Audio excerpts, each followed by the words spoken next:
Kastil Besi Hitam Bab 441 Tim Muara Ficar berjarak lebih dari 400 km dari suku Elang Abu-Abu. Ketika fajar menyingsing, Zhang Tai berangkat bersama tim suku Elang Abu-Abu.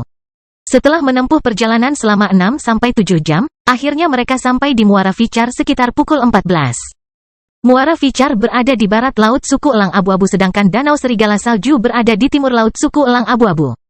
Muara Ficar berjarak sekitar 500 meter dari Danau Serigala Salju. Kali ini, Zhang Tai sangat menikmati menunggangi kuda badak untuk jarak jauh sebagai kavaleri. Setelah koordinasi lebih dari 400 km, ia semakin meningkatkan keterampilan berkudanya. Dia bisa mengendarai kuda badak hanya dengan kakinya daripada harus menarik kendali dengan tangan. Bagi kavaleri manapun, ini adalah langkah pertama untuk mendapatkan kekuatan bertarung dengan melepaskan tangan mereka. Zhang Tai tidak pernah membayangkan bahwa dia bisa melatih keterampilan berkuda, salah satu dari 6 kursus wajib di Istana Naga tersembunyi melalui perjalanan di alam liar es dan salju ini. Oleh karena itu, dia merasa sangat baik. Zhang Tai tahu bahwa kursus menunggang kuda di Istana Naga tersembunyi tidak bisa dilewati dengan mudah. Di Istana Naga tersembunyi, menunggang kuda harus mencakup banyak keterampilan bertarung, gerakan berkuda, dan pelatihan standar kavaleri. Namun, Zhang Tai tidak perlu mempelajari semuanya dalam waktu sesingkat itu. Dia tidak berpikir bahwa dia tidak bisa mengendarai kuda badak dengan baik sebagai satu-satunya penerus sekte liar besar. Oleh karena itu, Zhang Tai terus berlari kencang dengan kuda badaknya. Bagi yang lain, ini adalah perjalanan yang cepat. Namun, bagi Zhang Tai, itu hampir seperti sebuah tur. Setelah menjalankan pertempuran Qi selama 5-6 kali selama 2 hari terakhir dan pagi ini, Zhang Tai hampir menghabiskan sepertiga dari jarum peledak tulang di tubuhnya. Dia memerlukan waktu 3-4 hari lagi untuk benar-benar membersihkan jarum yang meledak di tulang tersebut. Oleh karena itu, Zhang Tai sama sekali tidak memedulikan mereka. Selain itu, Zhang Tai memperkirakan bahwa dia bisa mendapatkan satu buah tubuh besi lagi untuk dimakan setelah 2 hari dengan susah payah mengonsumsi energi dari jarum penghancur tulang. Dimanapun dia berada, Zhang Tai selalu cerah seperti saat dia berada di klub pertarungan duri besi di kota Black Hot sebagai kantong daging. Selama dia berubah pikiran, segalanya akan berubah. Zhang Tai menunggangi kuda badaknya maju mundur dengan gembira sambil merentangkan tangannya seperti burung. Melihat gerakannya, 2 orang dari suku Elang Abu-Abu mengertakkan gigi. Yang pertama adalah Oh Laura. Dia bertanya-tanya kenapa seorang pria yang hampir kehilangan kebebasannya setelah ditusuk jarum peledak tulang menjadi begitu bahagia. Sejak malam itu ketika dia mendengar saran Seton, dia menjadi sangat tidak senang saat dia melihat Zhang Tai dalam beberapa hari terakhir. Apakah kamu baru saja berburu serigala liar besar tadi malam? Mengendarai kuda badak seputih salju, Oh Laura bertanya pada Seton sambil mengertakkan gigi. Berdasarkan intuisinya yang sangat tepat sebagai seorang wanita, Oh Laura tidak akan pernah percaya pada alasan Zhang Tai tidak peduli seberapa setianya dia. Orang ini benar-benar tidak melakukan apapun selain berburu serigala liar yang besar. Seton merendahkan suaranya. Pada saat ini, bahkan Seton mulai mengagumi pikiran luas Zhang Tai. Sebenarnya, orang ini sangat berbakat dalam belajar menunggang kuda. Sangat sedikit orang yang bisa mencapai levelnya hanya setelah 2 hari latihan. Seton berhutang semua ini pada latar belakang rahasia Zhang Tai dan pengaruh pendidikan keluarga Zhang Tai. Mungkin Peter pernah menunggang kuda atau semacamnya sebelumnya, oleh karena itu, dia bisa beradaptasi dengan kuda badak dengan sangat cepat. Jika Peter bisa menunggangi binatang apapun di masa kecilnya, dia pasti memiliki keluarga yang baik. Namun, Seton akan menjadi orang terakhir yang percaya hal itu. Zhang Tai mengendarai sepeda roda 3 mini yang telah diubah untuk membawa barang ketika dia masih kecil. Orang ini terlalu pintar. Aku selalu merasa dia menipu kita. Jangan tertipu oleh penampilannya. Oh Laura memperingatkan Seton. Sambil menggaruk kepalanya, Seton menyeringai sambil melirik ke arah kuda badak milik Oh Laura. Ngomong-ngomong soal penampilannya, pernahkah kamu menemukan bahwa warna kuda badakmu benar-benar sama dengan burung hantu miliknya? Mereka benar-benar serasi satu sama lain. Tapi aku ingat kamu selalu menunggangi kuda badak hitam. Segera setelah mengatakan itu, Seton menendang kuda badaknya dan bergegas maju sebelum Oh Laura kehilangan kesabarannya. Oh Laura tidak kehilangan kesabaran, sebaliknya, dia menjadi tertegun untuk beberapa saat. Orang lain yang mengertakkan gigi di antara tim suku Elang Abu-Abu adalah Salem yang memprovokasi Zhang Tai di luar suku hari lalu. Salem adalah putra tertua Olier Senior dan kepala angkatan bersenjata terbesar di suku Elang Abu-Abu. Di antara semua putra Olier, kekuatan bertarung Salem adalah yang tertinggi sebagai petarung LV9. Tanpa mobilisasi perang, suku Elang Abu-Abu memiliki lebih dari 900 pejuang profesional yang merupakan kekuatan militer paling kuat di suku tersebut. 600 di antaranya dipimpin oleh Salem sementara hanya 300 pejuang di bawah pimpinan Seton, setia kepada Oh Laura. Tentu saja para petarung harus makan. Mengingat besarnya populasi dan kekuatan ekonomi suku elang abu-abu, agak sulit untuk mempertahankan kekuatan tempur reguler 900 pejuang. Karena para pejuang profesional tidak melakukan pekerjaan produktif di suku tersebut, mereka tidak dapat memberikan 1 sen pun kepada suku tersebut. Selain itu, senjata, armor, pelatihan harian, dan perbekalan mereka jelas bukan pengeluaran yang kecil. Khusus di Ice and Snow Wilderness, setiap petarung harus ditandingkan dengan seekor kuda badak sehingga dapat membentuk kekuatan mekanomotif. Dengan cara ini, dibutuhkan setidaknya 50 koin emas untuk memenuhi pengeluaran rata-rata seorang petarung selama 1 tahun. Ini berarti puluhan ribu koin emas per tahun. Bagi suku-suku kecil seperti suku elang abu-abu yang tidak memiliki pilar ekonomi yang kuat, hal tersebut memang merupakan pengeluaran yang sangat besar. Karena alasan yang sama, Olaura sangat membutuhkan uang.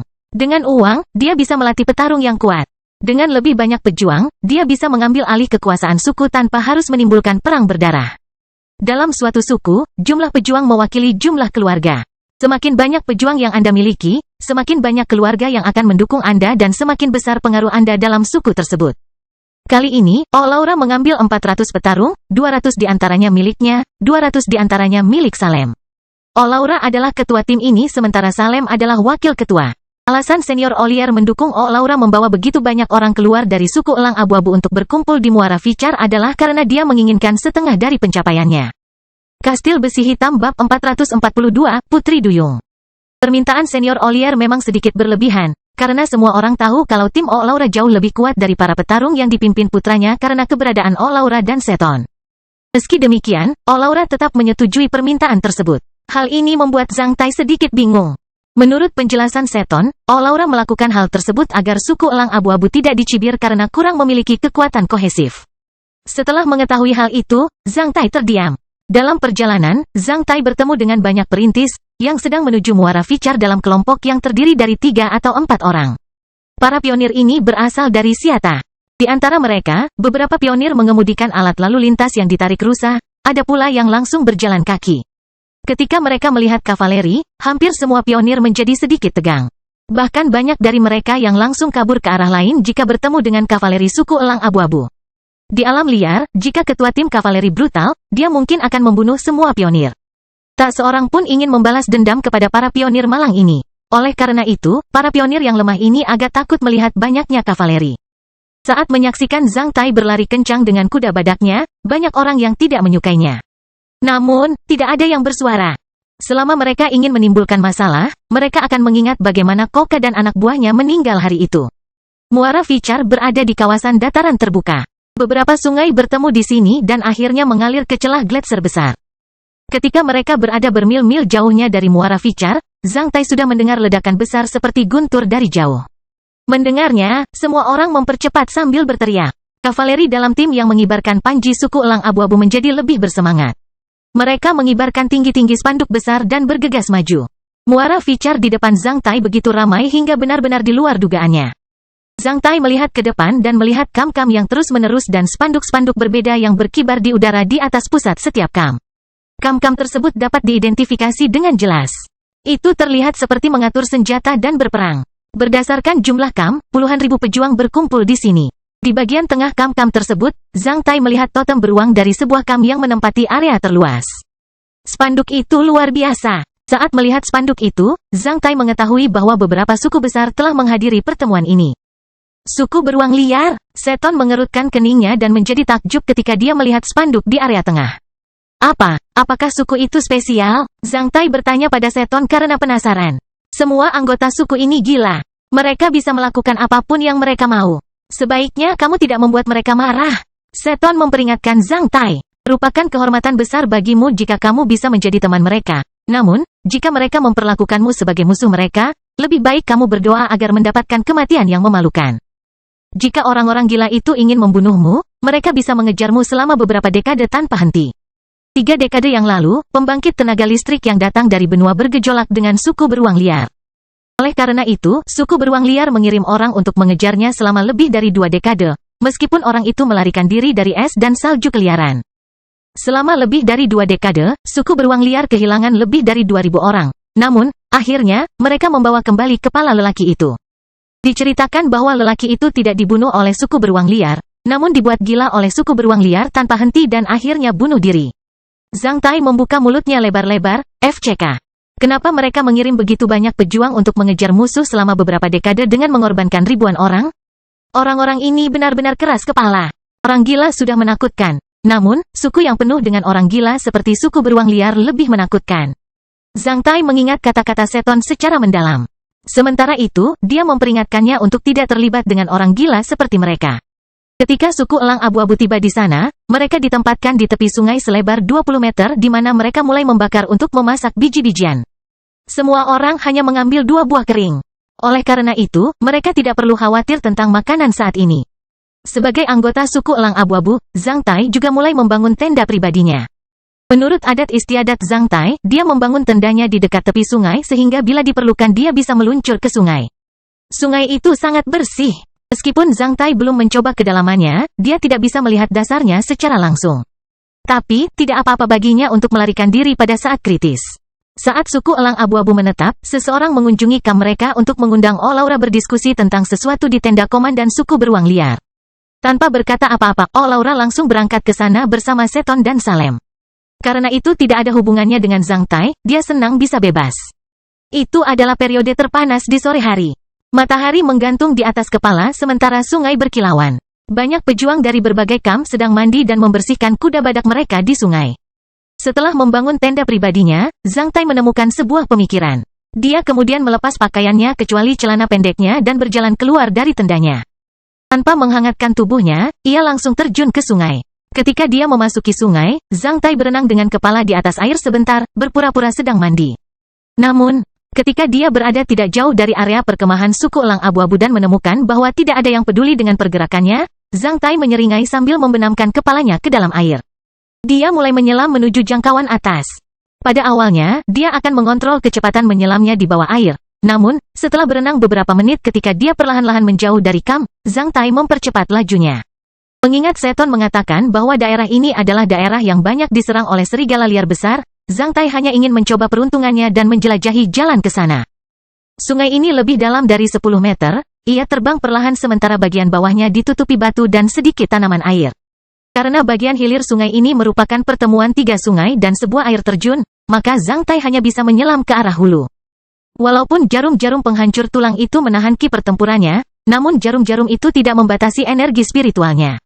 Oleh karena itu, Zhang Tai masih bisa membuka saluran teleportasi di tangannya di dasar sungai untuk menyerap air ke dalam kastil besi hitam. Sehingga dia masih bisa mengatur kecepatan bergeraknya dan menjadi sefleksibel ikan besar. Hanya setelah 20 menit, Zhang Tai sudah berada sekitar 30 km dari area perkemahan suku elang abu-abu. Meskipun Zhang Tai ada di sini untuk mencari serigala besar yang liar, dia menemukan Putri Duyung di depan serigala besar. Zhang Tai berenang begitu cepat di bawah air dengan penglihatan yang bagus. Ketika dia melihat orang lain berenang di depannya, Zhang Tai segera melambat. Itu adalah wanita anggun yang telanjang di air. Dari sudut pandang Zhang Tai, dia bisa melihat pahanya yang seputih salju dan rambut hitam yang indah. Zhang Tai tidak menyangka bahwa ia bisa bertemu dengan seseorang yang sedang berenang di sini setelah berada begitu jauh dari area perkemahan. Oleh karena itu, dia tetap berada di bawah, berjarak lebih dari 30 meter dari angka tersebut. Dia sedang memikirkan rencana selanjutnya. Jika aku melewatinya dari bawah secepat mungkin, aku yakin aku akan ketahuan. Selain memperlihatkan kemampuan menyelamku yang super hebat, aku bahkan mungkin dianggap sebagai pembunuh wanita. Jika saya keluar dari air dan mengungkapkan identitas wanita yang ingin berburu serigala besar, tidak ada yang akan percaya, kecuali mereka idiot. Jika aku kembali dan pergi ke darat ke tempat lain, mungkin akan sedikit merepotkan. Tapi dia hanya seorang wanita perenang. Tidak ada yang perlu ditakutkan. Karena harga diri yang kuat, Zhang Tai langsung menolak rencana ketiga. Kalau begitu, tunggu di sini beberapa menit. Aku akan lewat saat dia sampai ke darat. Ide ini kedengarannya bagus. Zhang Tai kemudian menunggu di bawah air sambil menikmati wanita telanjang yang berenang di air. Sejujurnya, sosoknya cukup bagus. Setiap gerakannya seksi. Zhang Tai menyeringai di dalam. Namun, setelah menikmati pemandangan itu selama 2 menit, Zhang Tai langsung merasakan jantungnya berdebar kencang saat ia berguling ke satu sisi secepat sambaran petir di dalam air. Sementara itu, sebuah lembing baja pendek dilempar ke bawah dari luar, dan langsung dimasukkan ke dalam pecahan batu tempat Zhang Tai berdiri tadi. Seseorang ada di bawah sana. Seseorang berteriak. Mendengar suara tersebut, sosok yang sedang berenang di air buru-buru berenang menuju tepi sungai. Sementara itu, 4 orang melompat ke dalam air sehingga menimbulkan bunyi puff sambil menimbulkan percikan air. Sambil memegang senjata, mereka berenang menuju Zhang Tai. Keempat wanita itu semuanya pandai menyelam. Saat mereka memasuki sungai, mereka mengepung Zhang Tai. Pada saat ini, lembing pendek lainnya dilemparkan ke arah Zhang Tai dari tepi sungai. Namun, Zhang Tai juga menghindarinya. Saat melihat keempat wanita itu menyelam ke arahnya, Zhang Tai tahu bahwa jika dia tidak pergi ke darat saat ini, dia harus membunuh mereka di dalam air. Jika tidak, dia harus memperlihatkan kemampuan menyelamnya. Melihat wanita pertama menikam ke arahnya, Zhang Tai mengulurkan tangannya untuk mengetuk pergelangan tangannya sebelum mengambil pedangnya. Di bawah teriakannya, Zhang Tai berenang ke sisinya. Rangkul pinggangnya, dia menarik pergelangan tangannya saat dia mengerahkan kekuatannya dan segera melemparkan wanita itu ke tepi sungai. Meskipun para wanita ini memiliki kekuatan bertarung yang hebat dan kemampuan menyelam yang baik, mereka masih kalah jauh dari Zhang Tai dalam segala aspek. Hanya setelah 10 detik, keempat wanita itu telah dilucuti senjatanya oleh Zhang Tai dan dilempar kembali ke tepi sungai. Tak satu pun dari 4 wanita itu terluka. Ketika mereka dilempar ke tepi sungai, Zhang Tai mendengar suara takjub dari tepi sungai. Sepertinya mereka tidak menyangka ada orang yang bisa melemparkan mereka kembali ke tepi sungai. Jika tidak dengan kemampuan dan kekuatan menyelam yang hebat, seseorang tidak akan pernah bisa melakukan itu. Setelah perintah keras berhenti, mereka berhenti melempar lembing ke dalam air. Mengetahui bahwa mereka telah memahami niatnya, Zhang Tai akhirnya mengeluarkan kepalanya dari air sebelum pergi ke darat dengan cepat. Lusinan wanita sedang memelototinya dengan niat membunuh yang tajam.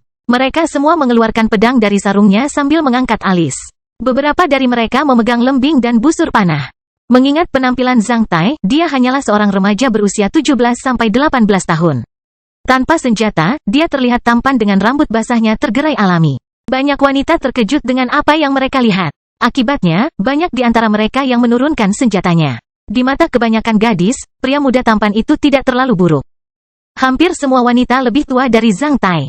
Bahkan yang termuda pun berusia sedikit lebih tua dari 20 tahun. Setelah melirik wanita-wanita ini, Zhang Tai tahu bahwa dia pasti bertemu dengan seorang wanita berpengaruh. Penjagaan mereka sangat panjang di sepanjang tepi sungai. Namun, mereka tidak dapat membayangkan bahwa dia sampai di sini dengan air yang jaraknya puluhan km. Selain itu, karena dia berada di dasar sungai, dia tidak dapat melihat orang-orang di tepi sungai. Oleh karena itu, kesalahpahaman seperti itu muncul. Saudari-saudariku, ini pasti salah paham. Saat aku menyelam ke sini dari hulu, aku tidak tahu kalau kalian sudah mengepung tempat ini. Lihat, aku sudah keluar dari sungai sekarang.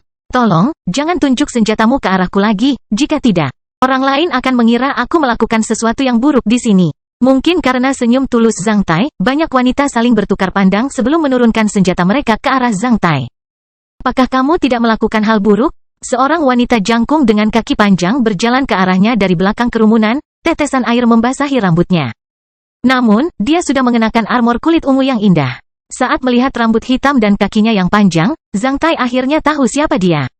Wanita itu berusia di atas 20 atau 30 tahun, dengan sepasang mata biru, bibir montok dan hidung lurus dan terangkat, dia penuh pesona feminin. Dia tampak seperti buah persik madu yang matang, yang jika digigit, bisa mengeluarkan sari manis. Namun, armor kulit ungu itu mengingatkan Zhang Tai bahwa dia bukanlah vas yang hanya bisa digunakan untuk kekaguman. Benar-benar tidak. Melihat wanita itu berjalan ke arahnya, Zhang Tai tersenyum. Ketika aku mengetahui bahwa kamu sedang berenang di depanku, tidak sopan jika aku langsung berenang melintasimu jika terjadi kesalahpahaman.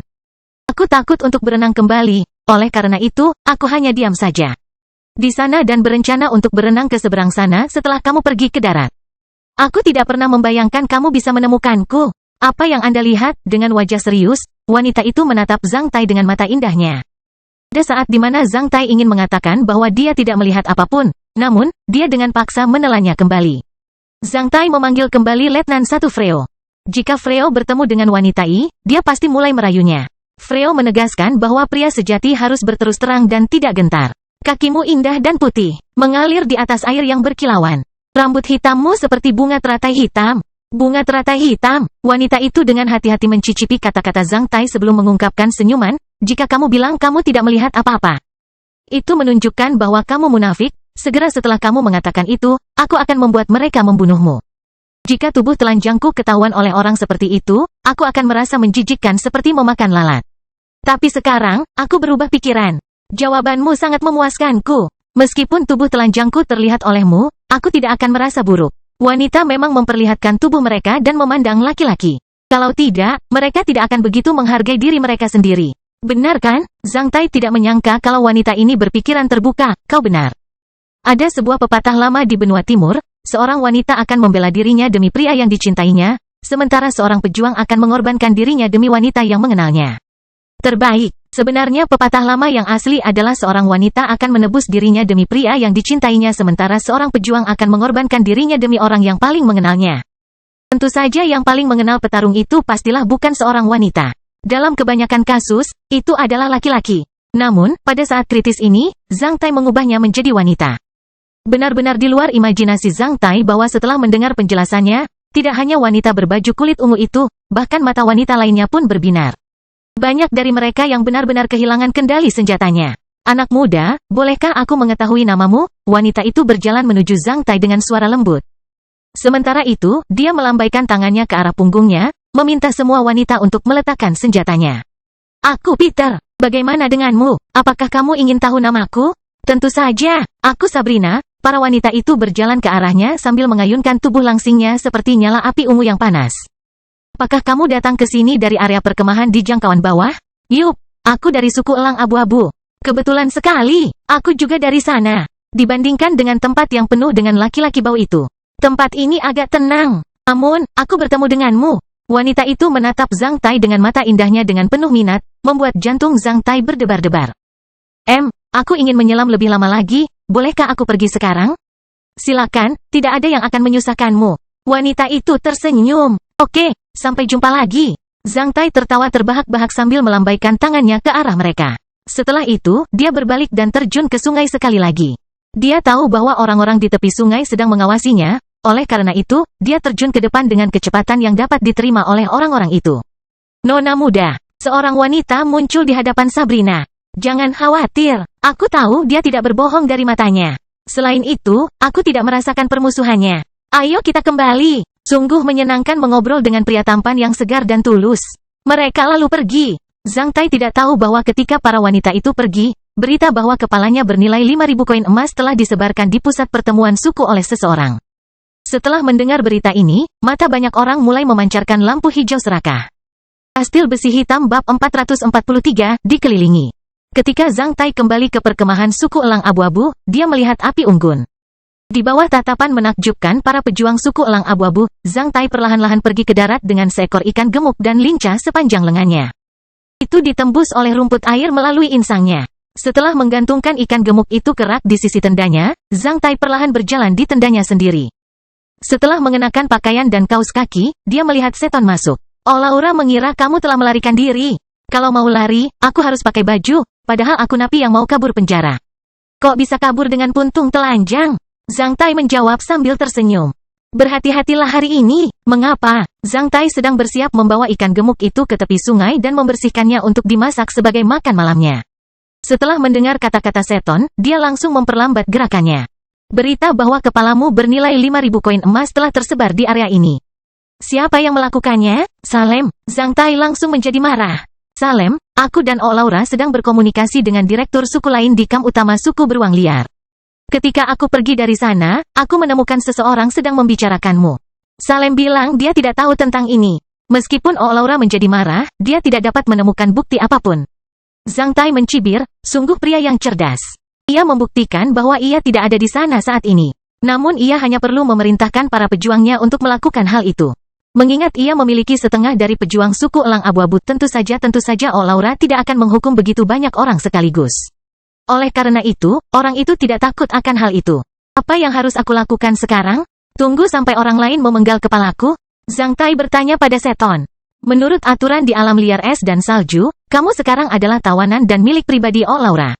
Oleh karena itu, orang-orang itu tidak akan melakukan itu di depan umum. Namun, mereka mungkin akan menjebakmu dalam kegelapan. Selama saat mereka membawa kepalamu ke kota Esquile, mereka akan mendapatkan 5.000 koin emas. Dengan jumlah uang yang begitu besar, aku khawatir seseorang akan melakukan itu bahkan dengan mempertaruhkan nyawanya sendiri. Namun, selama kamu tetap tinggal di sana perkemahan, kamu akan aman. Apakah menurutmu penghalang kam ini dapat mencegah pesona 5.000 koin emas? Mungkin banyak orang di kam suku Elang Abu-Abu ingin memenggal kepalaku. Jangan khawatir tentang itu. Melalui rekomendasi umum, yang memimpin aksi aliansi suku ini adalah Gangula dari suku beruang liar. Gangula adalah putra keempat dari kepala suku beruang liar. Karena dia sangat gila, dia julukannya adalah anjing gila. Namun, dia menghargai aturan dan peraturan di alam liar es dan salju. Saat dia memimpin aksi semua suku. Jika seseorang berani menyerang Anda di kamp suku elang abu-abu di depan umum, dia akan melakukannya tidak hanya menyinggung perasaan kita, tetapi juga menamparkan wajah Gangula. Tidak ada yang mau melakukan ini. Jika tidak, dia akan menghasut suku beruang liar, belum lagi 5.000 koin emas. Namun, Anda harus menjaga diri sendiri di alam liar, terutama tempat-tempat terpencil. Setelah mendengar kata-kata Seton, Zhang Tai merasa sedikit lebih baik. Namun, Zhang Tai tidak terbiasa menunggu kematian atau penyelamatan. Dia memulihkan ketenangannya sambil mempertimbangkan sejenak sebelum bertanya, bagaimana jika seseorang ingin membunuhku di alam liar? Bolehkah aku membunuhnya? Jika aku membunuhnya, apakah itu akan merepotkanmu? Dia harus menanyakan pertanyaan ini. Karena Zhang Tai tidak bisa membiarkan orang yang tidak bersalah terlibat. Jika seseorang ingin membunuhmu, kamu bisa langsung membunuhnya. Tidak ada yang berani mengganggu kami dengan ini. Seton menjawab dengan tegas. Jadi begitu, Zhang Tai mengangguk sebelum menanyakan pertanyaan lain, apa hasil negosiasimu mengenai relik tersebut? Peninggalan bawah tanah berada di celah gletser yang berjarak 25 km. Tugas kami adalah memblokir semua pintu masuk celah gletser dengan memasang izin. Para pionir tersebut tidak perlu membayar koin tembaga untuk memasuki celah tersebut. Namun, mereka harus melakukannya tinggalkan setengah dari pencapaian mereka saat mereka keluar. Jika tidak, kita tidak dapat memastikan keselamatan mereka di alam liar es dan salju. Zhang Tai tersenyum, ternyata kamu berencana memungut tol di sini. Dunia bawah tanah sangat berbahaya.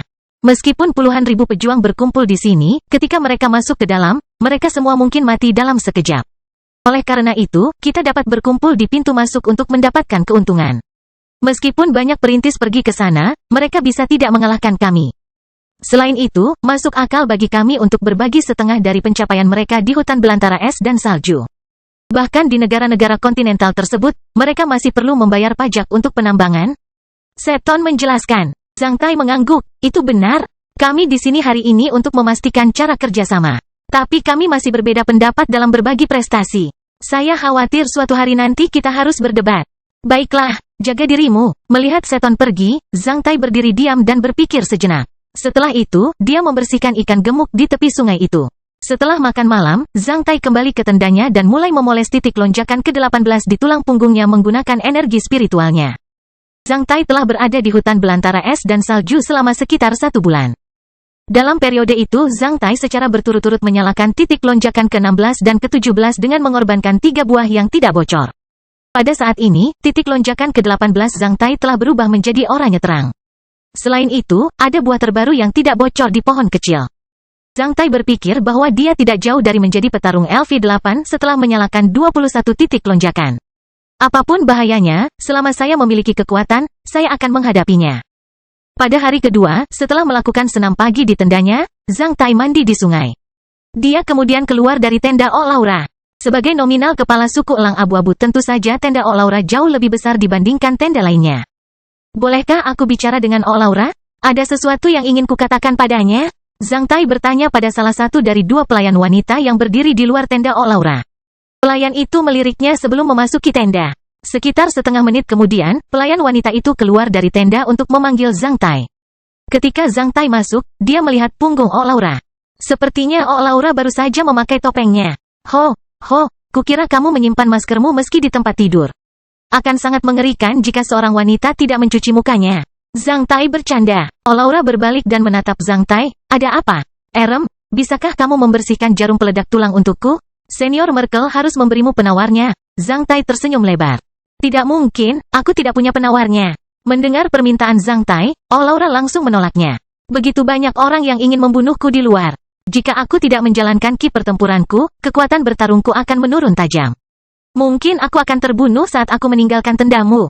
Zhang Tai langsung terlihat serius. Selama kamu berada di kamp, kamu akan aman.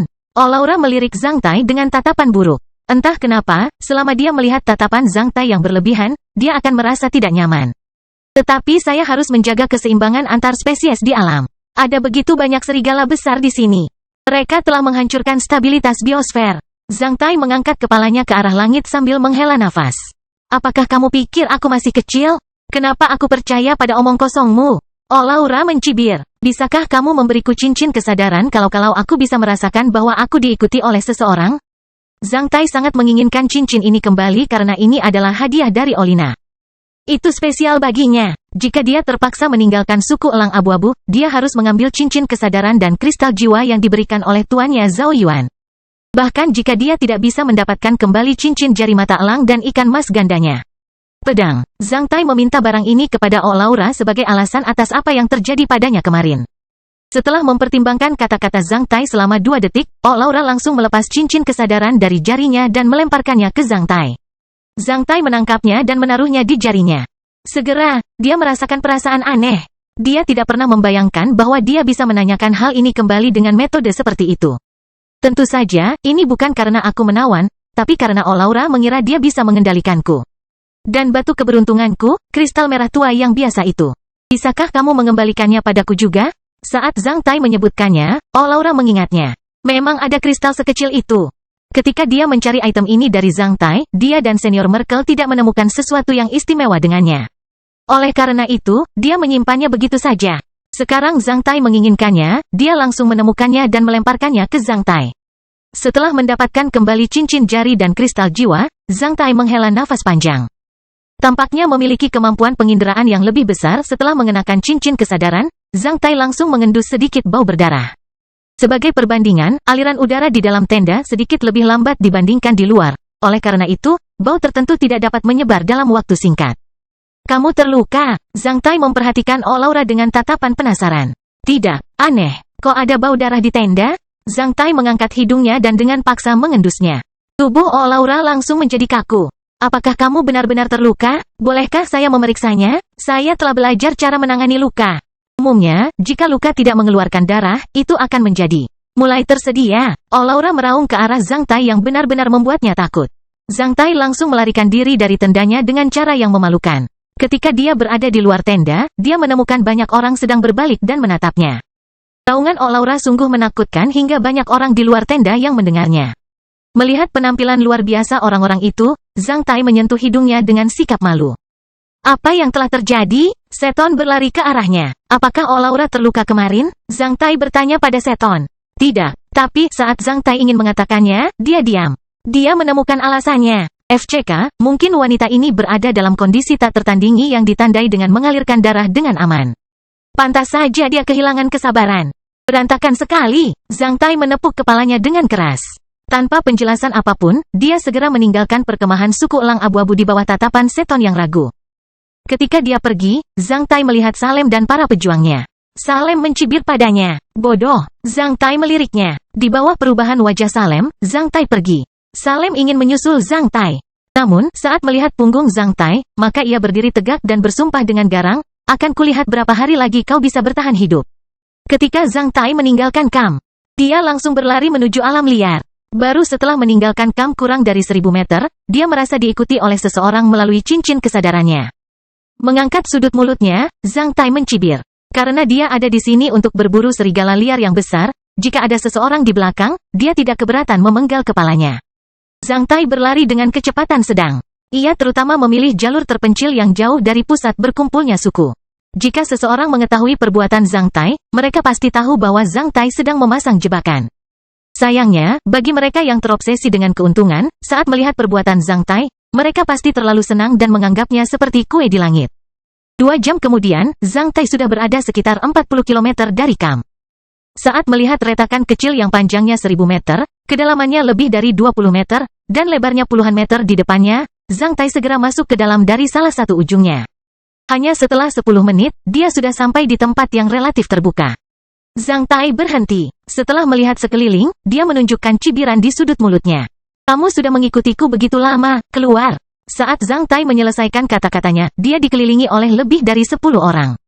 Saat melihat mereka, Zhang Tai mengejek, untuk menyembunyikan status mereka menutupi wajah mereka dengan kain. Kastil Besi Hitam Bab 444, Undangan Khusus. Hanya setelah beberapa menit, Zhang Tai sudah keluar dari celah itu tanpa kehilangan sehelai rambut pun, sementara semua pria bertopeng tidak bisa keluar dari celah itu. Zhang Tai mulai berlari menuju jauh. Lebih dari 10 menit kemudian, sosok lain dengan cepat mengebor celah itu dan sampai ke tempat orang-orang itu mengepung Zhang Tai. Saat ini, tempat ini dipenuhi mayat. Semuanya ditutupi kain. Selain itu, leher masing-masing telah patah. Mereka melihat ke belakang mereka sendiri. Melihat hal ini, penyelidik langsung terkejut. Pembunuhnya pasti membunuh mereka seperti membunuh anak ayam. Sialan, orang yang mengebor celah itu bersumpah. Merasa agak kedinginan, dia melihat sekeliling dan tidak menemukan siapapun di dekatnya. Oleh karena itu, dia berbalik dan segera lari dari sini. Di siang hari, Zhang Tai memburu 40 serigala besar liar lainnya. Meski tidak terlalu banyak, namun tetap memuaskan Zhang Tai. Baru setelah senja tiba, Zhang Tai kembali ke perkemahan suku Elang Abu-Abu. Melihat Zhang Tai kembali ke kamp, Salem dan antek-anteknya tampak sedikit tidak senang. Namun, saat melihat Zhang Tai, Seton menghela nafas. Apakah kamu baik-baik saja? Beberapa penyamar. Aku sudah membunuh mereka. Senang melihat kamu aman. Seton tidak menanyakan detailnya karena Zhang Tai hanya memberi penjelasan singkat. Bagaimana dengan negosiasimu hari ini? Hampir selesai. Bahan-bahan yang digunakan untuk memasang tiket didistribusikan sesuai dengan proporsi pejuang masing-masing suku. Namun, jika pejuang setiap suku ingin pergi ke peninggalan bawah tanah, prestasi mereka akan menjadi milik suku mereka masing-masing. Dari besok, kita akan berangkat dari sini dan menuju celah gletser yang jaraknya 50 km. Malam ini, suku beruang liar akan mengundang semua kepala suku masing-masing untuk karnaval. Kita harus berdarah besok. Zhang Tai tahu apa arti berdarah. Jika mereka ingin mengumpulkan setengah dari prestasi para pionir itu, mereka pasti akan membangkitkan perlawanan mereka. Adapun perebutan kepentingan seperti itu, mereka tidak dapat melaksanakannya tanpa memenggal kepala seseorang. Karena ini tidak akan pernah bisa diselesaikan hanya dengan kata-kata kecuali tinju dan pedang. Mungkin, banyak orang yang tidak seharusnya mati akan mati dalam konflik yang akan datang, namun Zhang Tai tidak dapat menemukan solusi lain karena solusi tersebut tidak dapat dialihkan atas kemauan pribadinya. Ini adalah aturan permainan pada zaman ini. Ketika Zhang Tai berbicara dengan Seton, mereka melihat Laura berjalan keluar dari tendanya. Dia mengenakan jubah yang lebih indah dari yang dilihat Zhang Tai di pagi hari. Melihat penampilannya, Zhang Tai tahu bahwa dia akan menghadiri jamuan makan. Dengan rambut yang ditata rapi, Salem berjalan ke arahnya sambil melirik Zhang Tai dengan cara yang menghina. Dia berteriak dengan keras, Laura, ayo pergi. Perjamuan suku beruang liar akan dimulai. Karena ini adalah pesta yang diadakan oleh Gangula yang terhormat, tidak sopan jika terlambat. Seton, Laura sepertinya tidak melihat Zhang Tai sama sekali. Seton kemudian melirik ke arah Zhang Tai dengan sedikit malu. Hanya 3 orang di suku Elang Abu-Abu yang memenuhi syarat untuk menghadiri perjamuan ini sesuai aturan, tahu. Aku mengerti, selamat bersenang-senang. Zhang Tai mengangkat bahu dengan santai. Sebenarnya, berdasarkan statusnya saat ini, dia terlalu sepele. Tentu saja, dia tidak memenuhi syarat untuk menghadiri jamuan makan ini. Zhang Tai tidak merasa kecewa dengan hal itu. Sebenarnya, dia bisa memoles titik puncaknya atau mengembangkan tinju darah besinya selama periode ini. Seton lalu pergi. Sebelum pergi, Salem berbalik dan menatap Zhang Tai. Katanya tidak diragukan lagi mengungkapkan pesan tidak peduli seberapa hebat kekuatan bertarungmu, kamu tetaplah orang yang sepele di sini. Zhang Tai mengarahkan mulutnya ke arah Salem sambil membisikkan sebuah kata idiot. Salem memelototinya sebelum berbalik. Zhang Tai mengusap wajahnya sambil mengeluarkan daging kering dan mulai memanggangnya di api unggun. Malam ini, semua kamp menjadi riuh. Tampaknya semua orang telah menerima kabar bahwa mereka akan berangkat besok. Oleh karena itu, mereka ingin bersantai malam ini. Semua kamp dipenuhi dengan kebisingan, aroma daging panggang, dan aroma anggur bakten, yang membuat mereka sangat santai. Api unggun berkobar tinggi di lahan terbuka masing-masing kamp. Bintang-bintang tampak sangat terang malam ini. Banyak orang berlari keluar untuk menghadiri karnaval, menyisakan kurang dari 1/4 orang di kamp. Kurang dari 10 menit setelah Laura, Salem, dan Seton pergi, ketika Zhang Tai bisa mencium aroma daging keringnya, dia mendengar suara. Apakah Peter ada di sini? Zhang Tai berbalik dan melihat 2 wanita berdiri di luar gerbang kamp suku Elang Abu-Abu. Salah satunya menanyakan tentang pejuang suku Elang Abu-Abu yang sedang bertugas jaga. Mereka tampak akrab. Salah satunya dibuang ke tepi sungai oleh Zhang Tai kemarin. Apakah kamu mencariku? Zhang Tai memakan daging keringnya sambil berjalan ke sana. Saat melihat Zhang Tai, kedua wanita itu tersenyum pada saat bersamaan. Nona Sabrina mengirim kami ke sini untuk mengundang Anda menghadiri perjamuan suku beruang liar. Wanita berusia 20 tahun yang bertarung melawan Zhang Tai tadi malam mengatakannya dengan lugas. Undang saya. Zhang Tai menunjuk hidungnya sendiri sambil berkedip. Benar, Nona muda memerintahkan kami untuk mengikatmu di sana jika kamu menolak untuk datang. Goda wanita lain yang menandakan sikap Sabrina yang tegas. Aku akan pergi ke sana, kenapa tidak? Menarik sekali membayangkan ekspresi Salem yang tercengang saat melihatnya di jamuan makan. Zhang Tai merasa cukup baik. Kedua pejuang yang sedang bertugas jaga keduanya menatap Zhang Tai dengan cemas. Saat ini, mata mereka penuh dengan keheranan.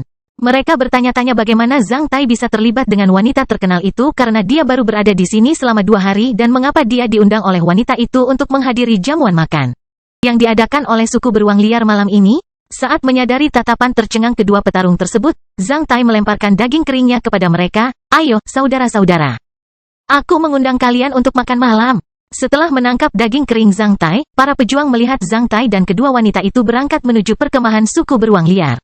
Bisakah Anda ceritakan tentang status Sabrina? Sepertinya rata-rata orang tidak bisa menghadiri perjamuan suku beruang liar malam ini, apalagi mengundang orang lain. Dalam perjalanan ke sana, Zhang Tai bertanya kepada mereka, apakah kamu tidak menanyakan tentang nona muda kami sejak kamu kembali kemarin? Seorang wanita menjadi takjub. Itu hanya sebuah pertemuan. Tidak perlu terlalu bijaksana, Zhang Tai mengatakannya dengan lugas. Kamu akan mengetahuinya nanti. Seorang wanita melirik Zhang Tai sambil tersenyum. Perkemahan suku beruang liar menempati area terluas yang berisi penduduk terbanyak dan puluhan ribu tenda dengan berbagai ukuran yang menempati sekitar 1000 meter persegi. Di bawah bimbingan kedua wanita tersebut, Zhang Tai langsung memasuki kamp suku beruang liar dan berjalan menuju tengah kamp tanpa menemui hambatan apapun.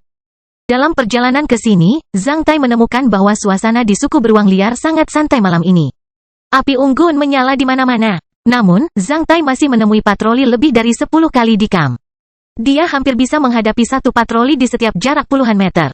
Suku beruang liar memiliki pejuang paling banyak, yang perlengkapannya jelas lebih bagus dibandingkan suku elang abu-abu dan suku lain di mata Zhang Tai.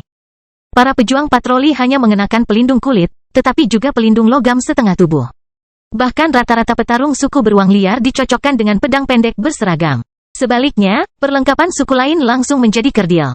Mirip dengan perbedaan antara tentara reguler dan gerilya.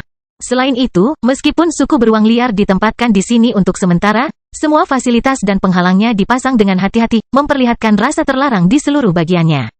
Segala sesuatu di sini menunjukkan bahwa suku beruang liar memang cukup kuat untuk memerintah suku-suku lain di sini. Pantas saja semua suku merekomendasikan Gangula dari suku beruang liar untuk menjadi komandan aliansi suku ini. Zhang Tai menghela nafas dengan emosi di dalam. Tampaknya selama ini, aturan permainan di dunia ini tetap tidak berubah, yaitu, yang paling kuat adalah bosnya. Semua aturan lainnya hanyalah omong kosong. Setelah berjalan beberapa menit di perkemahan suku beruang liar, ketiga orang itu akhirnya sampai di luar tenda besar. Menempati 1000 meter persegi, tenda ini sepenuhnya merupakan tenda sirkus jelajah berskala besar. Tentu saja tenda ini jauh lebih mewah dari tenda-tenda itu. Anglo dipasang di luar tenda, yang menerangi tempat ini dan membuatnya seterang siang hari. Suara pelan terdengar dari tenda sementara barisan pejuang memindahkan makanan enak seperti domba panggang dan tong anggur bakten ke dalam tenda besar. Sepertinya jamuan makan baru saja dimulai. Penjaga mengelilingi tenda ini dengan ketat. Zhang Tai melihat sekeliling dan merasa bahwa para penjaga ini lebih kuat daripada patroli tersebut. Selain itu, para penjaga ini mengenakan gabungan pelindung tinju logam di seluruh tubuh, yang lebih senior daripada pelindung logam setengah tubuh. Saat mereka mendekati tenda, seorang penjaga menghentikan mereka. Namun, satu dari dua wanita dengan mudah memaksanya pergi hanya dengan satu kalimat. Ini adalah tamu yang diundang oleh nona muda. Setelah mendengar kata-kata ini, tidak ada yang menghentikannya lagi. Seseorang bahkan membukakan tirai untuk mereka ketika mereka memasuki tenda. Apakah Sabrina anggota suku beruang liar? Sepertinya dia memiliki status yang tinggi di suku beruang liar. Saat melihat pemandangan ini, Zhang Tai menemukan sebuah pemikiran. Kebetulan sekali, sudut mulut Zhang Tai terangkat. Di dalam tenda besar, puluhan meja pendek diletakkan di kedua sisi tenda, sedangkan barisan meja yang lebih tinggi ditempatkan di posisi utama. Sebagian besar tamu dengan kostum cemerlang duduk di kedua sisi tenda dan saling berbisik. Para pejuang suku beruang liar terus-menerus menyajikan berbagai makanan dan anggur di atas meja. Karena meja di posisi utama kosong, tidak ada yang mulai makan. Sebaliknya, mereka sedang menunggu sesuatu. Ketika kedua wanita itu membimbing Zhang Tai masuk, mereka tidak menarik perhatian yang lain. Saat Zhang Tai mengenakan pakaian biasa di antara para pejuang yang terus-menerus menyajikan makanan, beberapa orang berpengaruh yang duduk di meja dekat pintu hanya melirik Zhang Tai. Sampai kedua wanita itu membawa Zhang Tai di tengah jalan dan diarahkan ke barisan meja di posisi utama, semua orang sepertinya memperhatikan Zhang Tai. Seiring dengan langkah kaki ketiga orang tersebut, suara senandung di dalam tenda perlahan-lahan melambat. Akhirnya semua orang memusatkan perhatian pada tiga orang termasuk Zhang Tai pada akhirnya. Zhang Tai juga melihat Laura, Seton, dan Salem, yang duduk di posisi lebih dekat ke pintu di kedua sisi. Zhang Tai tahu bahwa hal itu menunjukkan bahwa posisi suku elang abu-abu tidak baik atau bahkan terburuk. Nurdo, sepupu Ok Laura yang ditemui Zhang Tai ketika dia berada di suku elang abu-abu pada awalnya duduk di sisi Ok Laura, yang sedikit lebih dekat ke posisi utama. Kali ini Nurdo tidak sombong seperti sebelumnya, sebaliknya, dia tampak ramah sambil tersenyum. Dia mencondongkan tubuhnya dan berbisik kepada Ok Laura sementara Ok Laura mengabaikannya. Salem sedang duduk di antara mereka. Salem menyukai Ok Laura, namun, pria lain yang menyukai Ok Laura mengabaikan keberadaannya sama sekali. Hal ini membuat wajah Salem penuh perubahan, seperti amarah, rasa malu dan duka. Namun, Salem tidak bisa kehilangan kesabaran saat ini. Karena Ok Laura dan Nurdo sama-sama lebih tajam darinya dalam hal kekuatan bertarung, kedudukan sosial Nurdo bahkan lebih tinggi darinya. Saat melihat ini, Zhang Tai hampir tertawa. Zhang Tai merasa bahwa orang yang mengatur tempat duduk di suku beruang liar benar-benar diam-diam terhadap Ok Laura. Mereka pasti sudah mencapai kesepakatan untuk menggoda Salem. Sungguh dramatis. Seton, yang duduk di sisi Ok Laura juga melihat Zhang Tai. Dia kemudian mengedipkan matanya dengan tatapan tercengang. Benar-benar di luar imajinasinya mengapa Zhang Tai bisa muncul di sini. Oleh karena itu, Seton menyentuh Ok Laura dengan kakinya. Ketika Ok Laura menoleh, dia, Salem, dan Nurdo menatap Zhang Tai secara bersamaan. Saat melihat Zhang Tai, Salem yang baru saja merasa malu tampak seperti ditampar dengan tajam hingga wajahnya memerah dan hitam. Bahkan sudut mulutnya mulai bergerak sedikit. Meski Nurdo masih mempertahankan senyumnya, dia sedikit mengernyit. Dia merasa pernah melihat Zhang Tai sebelumnya, namun, dia tidak dapat mengingat keberadaan konkretnya. Meskipun ekspresi wajah Ok Laura tidak terlihat, Zhang Tai bisa merasakan bahwa matanya tertuju padanya seperti jarum. Sama halnya dengan Seton, mata Ok Laura juga penuh keraguan. Hanya setelah tersenyum kepada Ok Laura dan Seton, Zhang Tai berjalan menuju 3 meja utama. Seluruh tenda menjadi sunyi. Di bawah tatapan semua orang, Zhang Tai dibawa ke meja utama sebelah kiri. Zhang Tai menemukan 2 kursi telah diatur untuk meja ini. Dia kemudian memilih yang sisi. Tunggu sebentar, nona muda akan segera tiba. Terima kasih. Baru setelah kedua wanita itu meninggalkan tenda, tenda kembali berdiskusi. Duduk di kursi utama, Zhang Tai memperhatikan para tamu di kedua sisi sambil memaksakan senyum pahit. Dia tahu bahwa meskipun orang-orang ini terlihat normal, mereka pasti sedang menatapnya secara diam-diam. Mata mereka penuh rasa ingin tahu dan keraguan. Mereka tampak seperti melepas pakaian Zhang Tai. Sebenarnya, Zhang Tai menemukan ada puluhan wanita di dalam tenda. Seperti para pria itu, para wanita ini juga sesekali melirik ke arah Zhang Tai. Di antara para pria Slavia yang tangguh itu, Zhang Tai sama hebatnya dengan seekor burung bangau di dalam ayam, apalagi dia berada di kursi utama. Oleh karena itu, banyak mata wanita yang dipenuhi hasrat. Kekuatan suku beruang liar sekali lagi tercermin di tabel. Zhang Tai menemukan bahwa, bahkan buah-buahan eksotis pun disajikan di atas meja sementara suku-suku lain hanya mendapat jatah kering. Beberapa hari ini, Zhang Tai telah melakukan perjalanan sejauh 100 km persegi di sekitarnya. Saat melihat buahnya, dia tahu bahwa buah tersebut tidak dipetik dari lingkungan sekitar. Oleh karena itu, mereka harus dibawa ke sana oleh suku beruang liar. Karena tidak makan sepanjang hari, Zhang Tai merasa sedikit lapar. Oleh karena itu, terlepas dari tatapan menakjubkan orang lain, Zhang Tai mulai menelan makanan sendirian. Kastil besi hitam bab 445 menjadi menarik. Jika seseorang ingin menjadi berbeda, ia hanya perlu bertindak secara berbeda. Cara yang paling khas adalah mengikuti pikiran sendiri, tanpa mempedulikan pandangan orang lain. Ketika yang lain sedang menunggu kepala suku beruang liar, penampilan Zhang Tai membuat seluruh tenda kembali sunyi. Menyaksikan Zhang Tai makan dengan penuh kegembiraan, para penonton begitu terkejut hingga mereka bahkan ingin menghitung rambut halus Zhang Tai dengan mata mereka yang berkilauan. Pada saat ini, Seton mengerti bahwa bagaimanapun juga, orang-orang seperti Zhang Tai tidak akan tinggal di suku elang abu-abu. Meskipun Zhang Tai adalah seorang tawanan dan budak saat ini, dia tetap bertindak seperti seorang raja. Suku elang abu-abu tidak bisa memelihara orang seperti itu sama sekali. Bahkan jika Ok Laura menikah dengannya, suku elang abu-abu hanya akan menjadi stasiun kurir di matanya. Namun, Ok Laura memiliki perasaan yang aneh, saat melihat penampilan Zhang Tai, dia merasa bersemangat dan bersemangat karena suatu alasan. Namun, Ok Laura akhirnya memastikan bahwa meskipun jarum peledak tulang ditinggalkan di tubuh orang ini oleh Tuan Merkel, orang ini masih tidak dapat dikendalikan. Bagi Salem, selain rasa kecewa yang tajam, ia juga mengharapkan rasa balas dendam yang sejuk. Salem tahu bahwa tidak semua orang bisa tampil beda dalam perjamuan suku beruang liar. Meskipun tidak ada aturan pasti bahwa para tamu tidak boleh mulai makan sebelum kedatangan kepala, hal itu sudah menjadi aturan adat di hutan belantara es dan salju. Di mata Salem, penampilan Zhang Tai sudah mendekati sikap kasar dan sombong. Mudah-mudahan, Beastars ini tidak bisa bertahan malam ini. Sebuah pikiran jahat terlintas di benak Salem. Ini akan menjadi balas dendam bagi Koka. Selain Seton, Laura dan Salem, yang lainnya hanya bertanya-tanya siapa orang itu. Seseorang mungkin sudah mengetahui status Zhang Tai, oleh karena itu, mereka melirik ke meja Laura. Suasana di dalam tenda menjadi sedikit aneh. Kenapa tidak makan? Apa yang kamu lihat? Dengan buah di tangan kiri, kaki domba panggang di tangan kanan, Zhang Tai membenamkan kepalanya.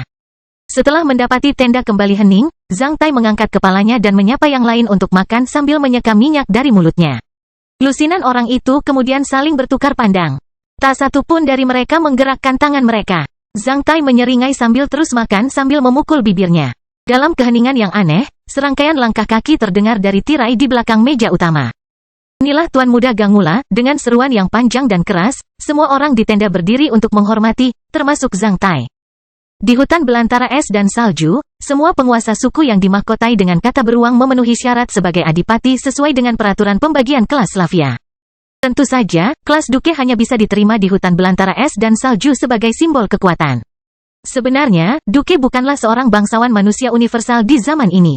Berbeda dengan Count Longwin di istana Huaiyuan, jika kepala suku beruang liar meninggalkan hutan belantara es dan salju, tidak ada yang akan memanggilnya adipati sama sekali. Tentu saja, putra adipati disebut Childe. Pada zaman ini, putra-putra raja disebut pangeran, mereka yang berhasil naik tahta di antara para pangeran disebut putra mahkota. Putra-putra pangeran dan adipati biasa disebut putra, mereka yang bisa naik tahta pangeran rata-rata disebut yang mulia. Mereka yang berhasil naik tahta adipati tidak mendapat sebutan khusus. 3 kelas teratas sangat hierarkis. Konon peraturan dan sebutan tersebut berasal dari tata krama Tiongkok kuno. Saat ini, dengan semakin kuatnya kekuatan orang Tionghoa, etiket ini diterima secara luas oleh para bangsawan dan kelas penguasa di hampir setiap negara dan wilayah. Saya tidak pernah membayangkan bisa menyaksikan pengaruh besar orang Tiongkok di hutan belantara es dan salju. Perasaan aneh muncul di benak Zhang Tai. Setelah panggilan tersebut, tim petarung yang mengenakan baju besi yang sama dengan penjaga di luar gerbang membuka tirai pintu samping sebelum berdiri di kedua sisi pintu dengan sungguh-sungguh. Setelah itu, seorang pria berusia 20 tahun berbaju hitam masuk. Dia tampak lesu, namun, dia sangat menarik sehingga tidak bisa diabaikan sama sekali. Sabrina berada dekat di belakangnya. Dia sangat cemerlang dalam balutan rok hitam mewah, setengah memperlihatkan payudara montoknya diikuti oleh beberapa pejuang lapis baja yang memiliki medan ki yang tajam. Ketika pria itu masuk, dia melihat sekilas ke meja Zhang Tai yang berantakan. Meski menanggapinya dengan tatapan menjijikkan, dia tetap diam. Para pejuang lapis baja di belakang Sabrina juga melirik Zhang Tai. Setelah itu, mereka melirik ke arah Sabrina dengan tenang. Tidak ada seorang pun yang senang melihat meja Zhang Tai yang berantakan kecuali Sabrina. Ketika dia melihat Sabrina, Zhang Tai juga menyeringai. Mereka menuju meja utama. Pemuda berbaju besi hitam adalah Gangula, yang duduk di meja utama tengah. Sabrina dan Zhang Tai duduk di tangan kirinya, sementara 2 pria lapis baja lainnya duduk di tangan kanan Gangula. Baru setelah Gangula mengambil tempat duduknya, semua orang baru duduk, menyebabkan ledakan di tenda. Pah, duduk di tengah meja utama, tepuk tangan Gangula menarik perhatian semua orang. Bolehkah saya meminta perhatian kalian? Sebelum jamuan makan, saya ingin memperkenalkan teman-teman saya kepada Anda. 2 teman ini adalah Roslav dan Waajid dari suku beruang besar di Gunung Elzida. Mereka mengunjungi kami dengan tim pejuang pembunuh beruang. Setelah mendengar bahwa kami sedang menuju peninggalan kota, mereka datang ke sini bersamaku. Gangula memperkenalkan mereka dengan cara yang sangat santai. Ketika mereka mendengar suku beruang besar, semua tamu lainnya bermunculan untuk menunjukkan rasa hormat mereka kepada mereka. Sementara itu, 2 tamu di sisi kanan Gangula juga berdiri. Namun, mereka tidak berbicara. Setelah sedikit mengangguk, mereka duduk sekali lagi.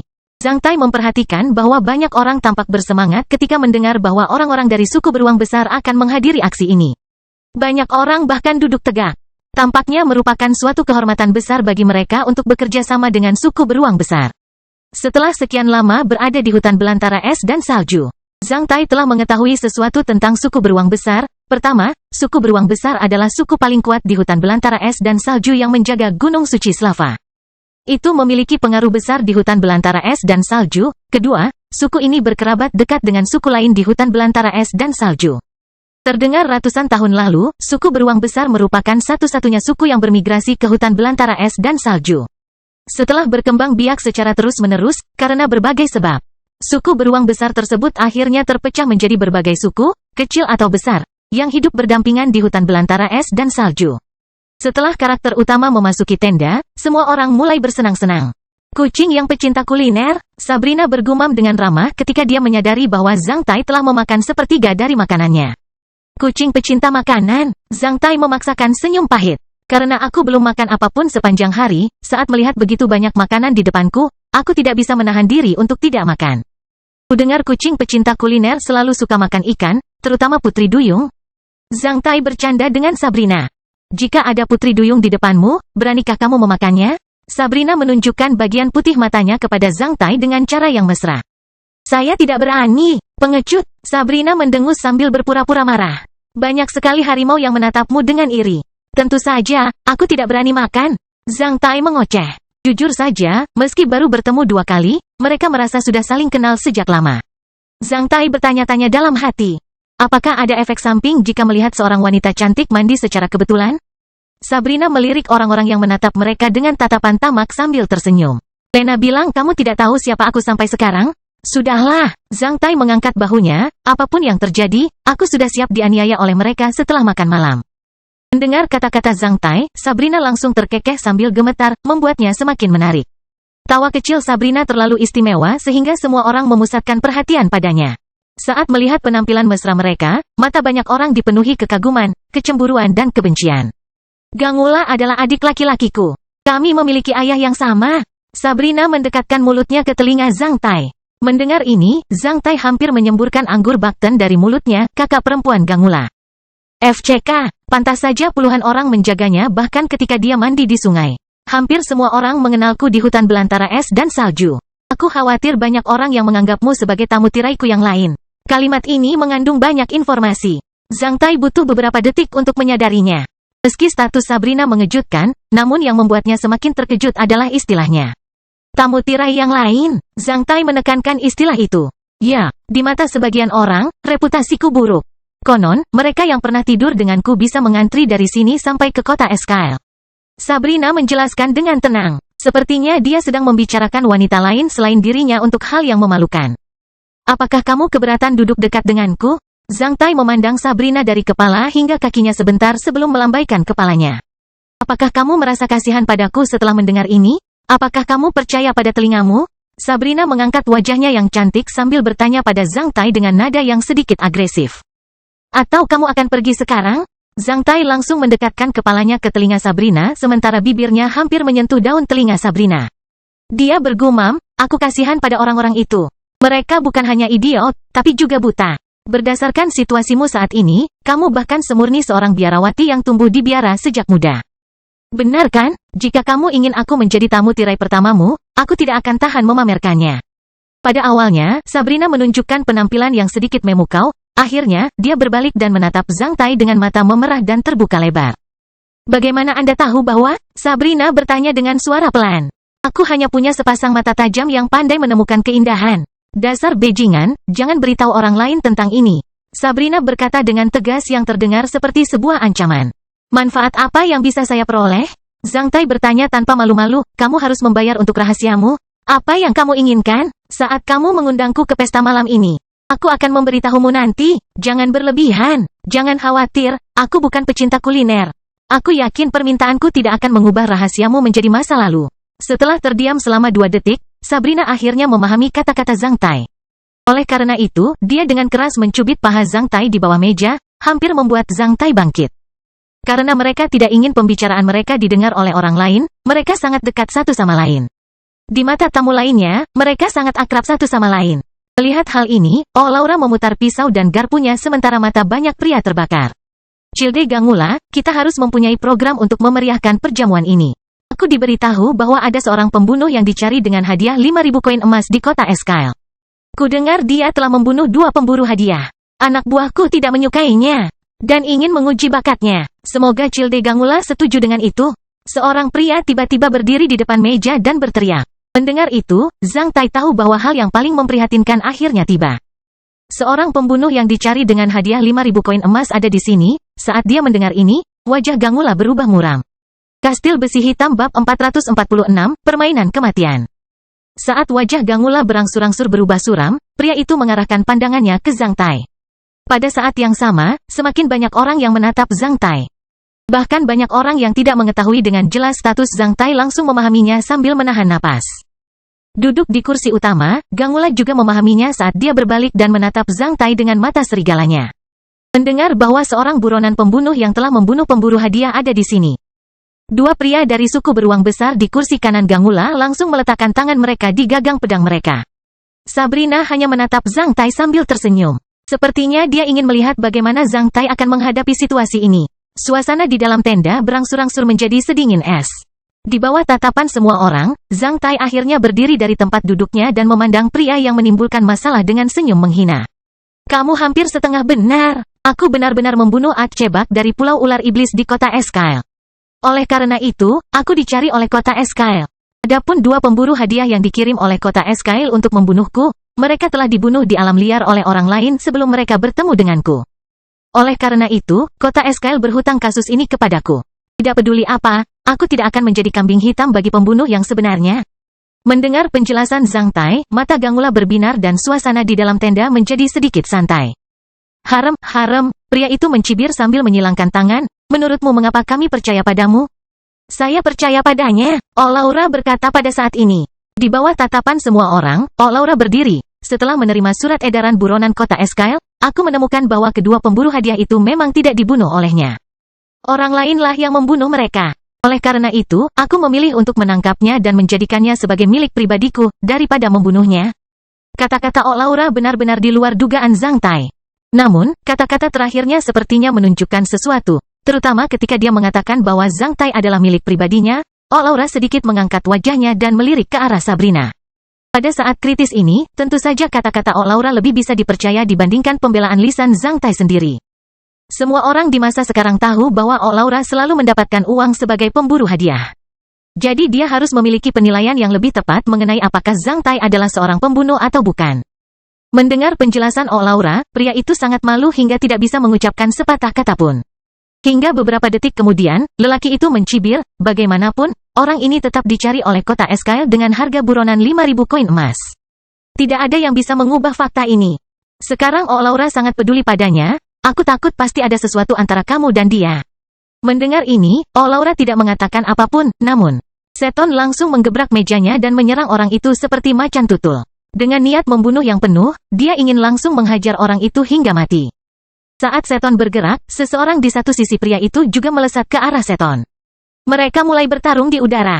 Dalam sepersekian detik, tenda dipenuhi angin kencang dan suara dentuman yang lebat.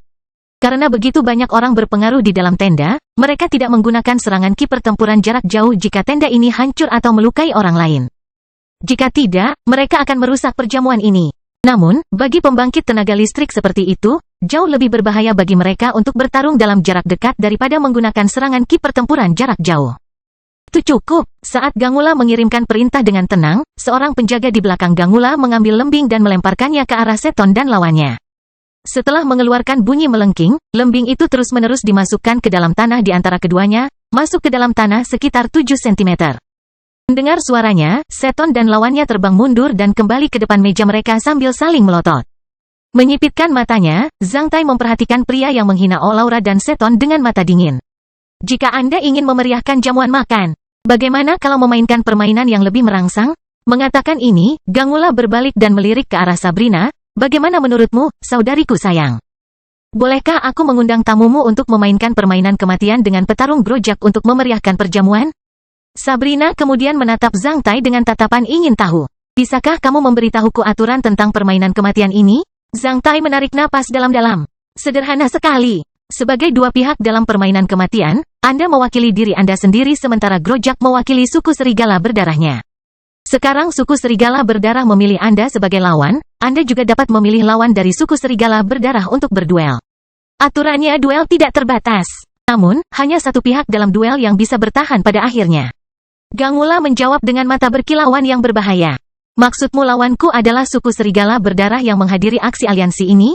Ya, tapi menurut aturan kamu bukanlah pemenang kecuali kamu selamat dari duel putaran pertama. Baik, aku setuju. Zhang Tai tersenyum. Mendengar kata-kata Zhang Tai, semua orang yang hadir tampak aneh. Pria bernama Grojak menertawakan Zhang Tai. Banyak orang menjadi bersemangat. Mereka tahu bahwa sesuatu yang indah akan segera terjadi. Setelah beberapa menit, semua orang keluar dari tenda dan sampai di tempat terbuka di luar. Saat mereka akan memainkan permainan kematian, suku beruang besi langsung mengirimkan sekelompok tentara dengan perisai menara baja berat ke sini. Para prajurit memasukkan perisai menara baja berat ke dalam tanah, membentuk wilayah persegi tertutup seluas sekitar 360 meter persegi sebagai tempat bermain permainan kematian. Taman bermain itu dikelilingi oleh Anglo. Berbagai senjata ditumpuk di lapangan yang disediakan oleh suku beruang liar. Mereka bisa memilih senjata sendiri untuk duel.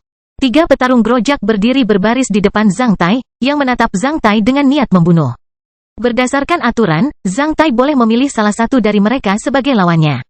Setelah melirik mereka, Zhang Tai merasa bahwa mereka semua mungkin adalah petarung LV9. Zhang Tai menyadari bahwa suku serigala berdarah jelas lebih kuat daripada suku elang abu-abu.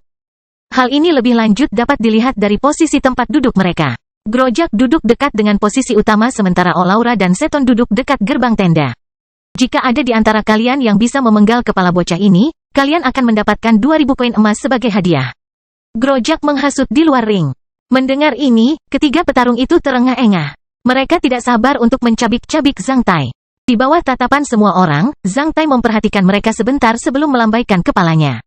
Tampaknya dia tidak terlalu kecewa dengan mereka.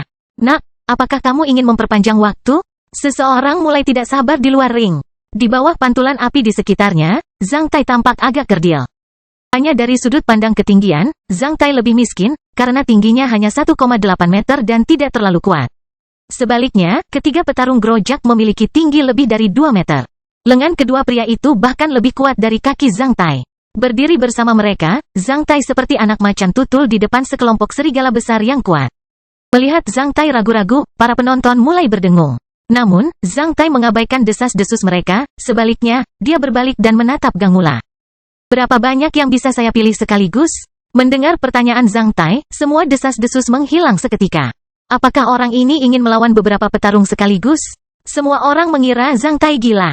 Apapun, mata Gangula berbinar. Dia sepertinya mulai tertarik pada Zhang Tai. Aku punya pertanyaan lain. Berapa banyak orang yang bisa dikirim oleh suku serigala berdarah untuk menghadiri pertandingan kematian? Zhang Tai bertanya pada grojak dengan lugas. Bocah, suku serigala berdarah kita punya 1100 petarung di sini. Jangan khawatir, aku tidak akan menindasmu dengan jumlah petarung yang banyak.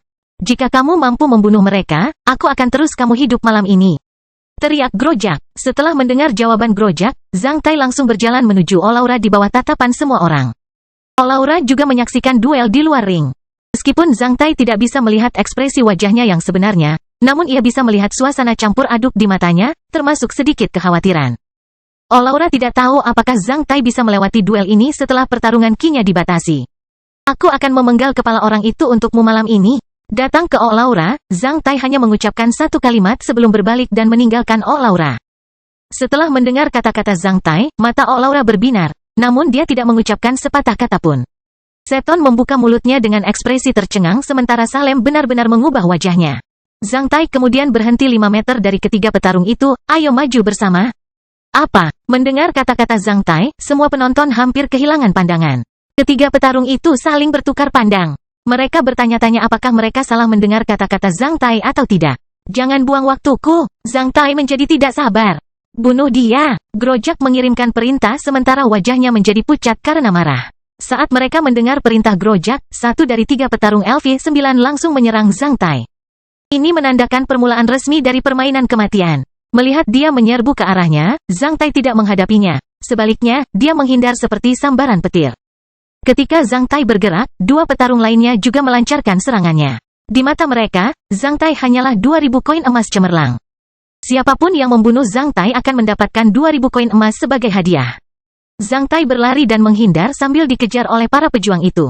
Saat melihat ini, banyak orang terdiam sementara Grojak menunjukkan senyuman tegas. Adikku, tamumu pandai menghindar. Tapi sepertinya tidak mungkin mengalahkan 3 petarung LV9 hanya dengan menghindar. Kamu mungkin hanya bisa tidur sendirian malam ini. Gangula berbalik dan berbicara kepada Sabrina. Adikku sayang, kamu tahu, jika kamu membuatku tidak bahagia, siapa yang akan bertanggung jawab atas hal itu? Selain itu, ini hanyalah permulaan.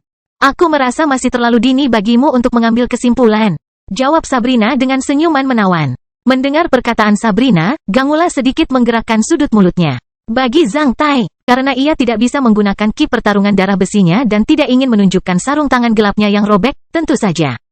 ia tidak akan langsung bertabrakan dengan para petarung LV9 dengan tangan kosong.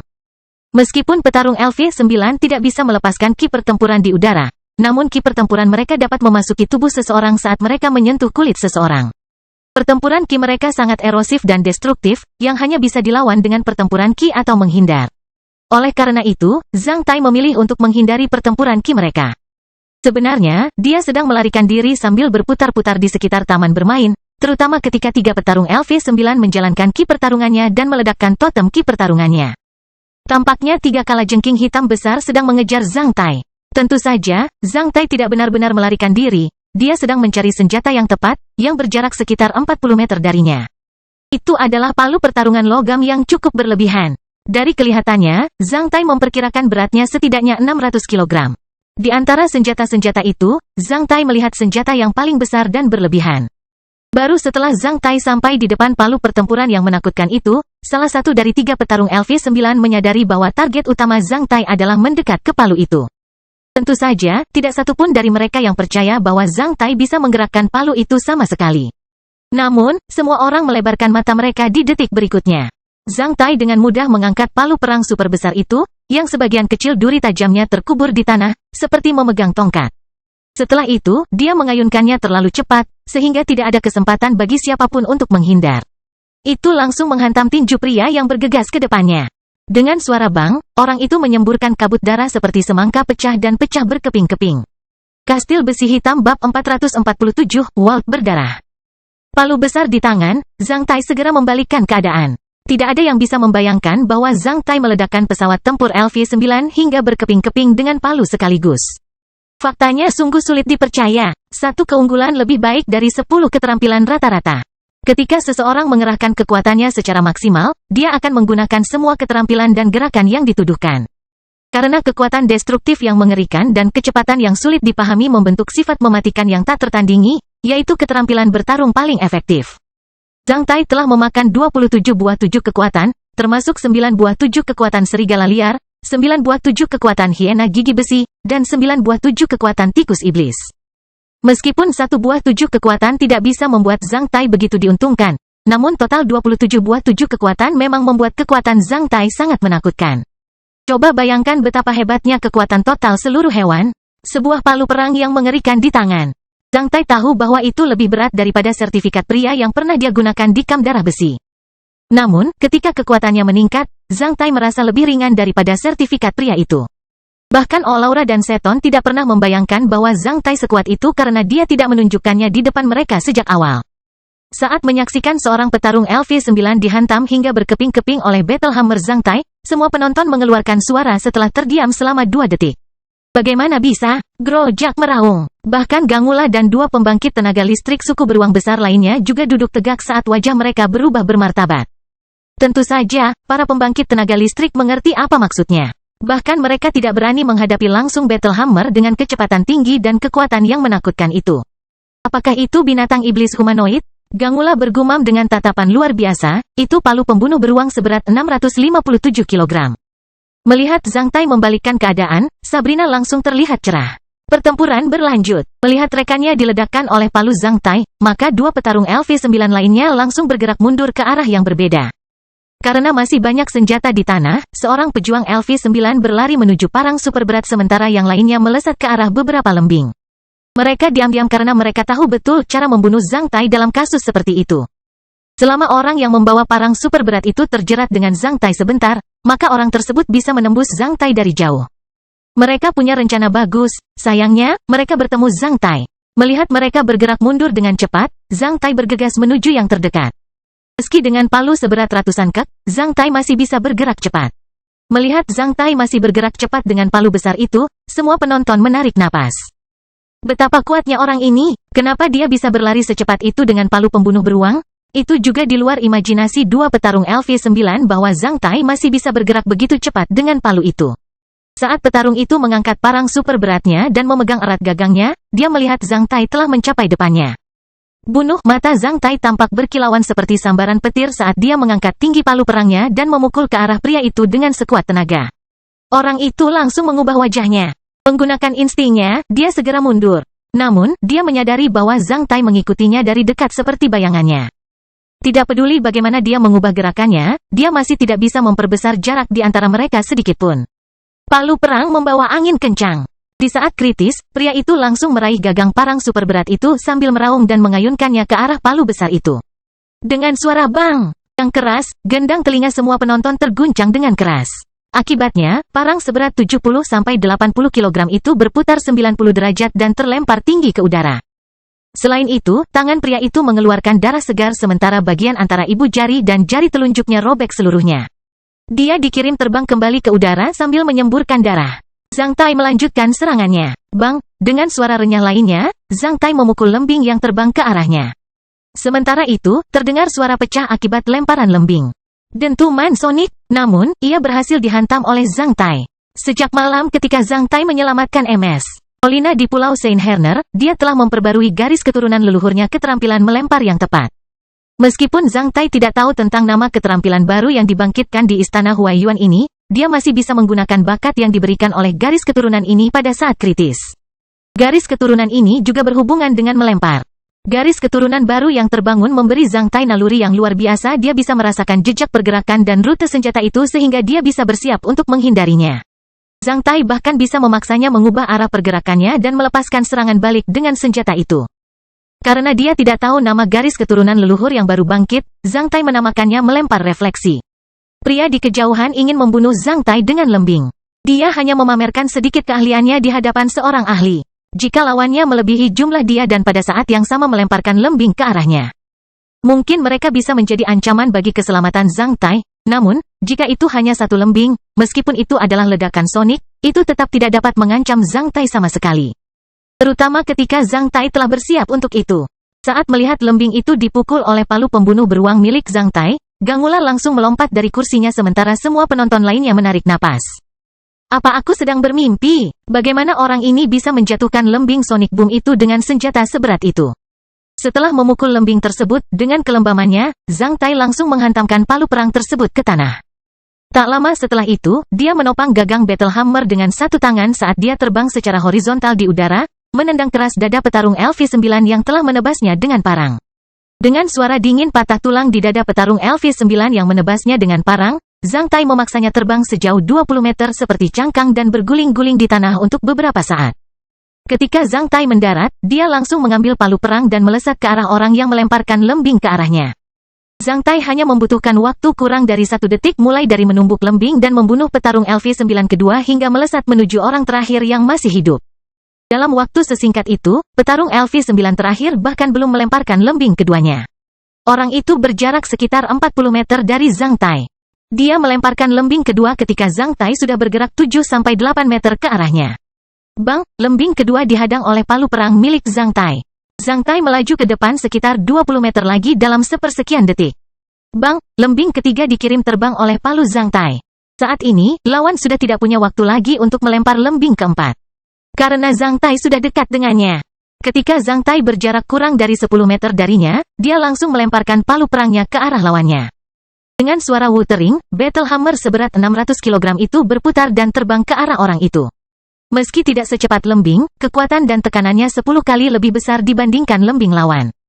Lawan hanya bisa menghindar saat dia membatalkan rencana melempar lembing keempat. Ketika lawan mengira bahwa ia telah menghindar dari serangan Zhang Tai, dan bahkan banyak penonton yang mengira bahwa ia telah menghindar, maka Zhang Tai melesat keluar dari palu perang yang berputar dan berputar.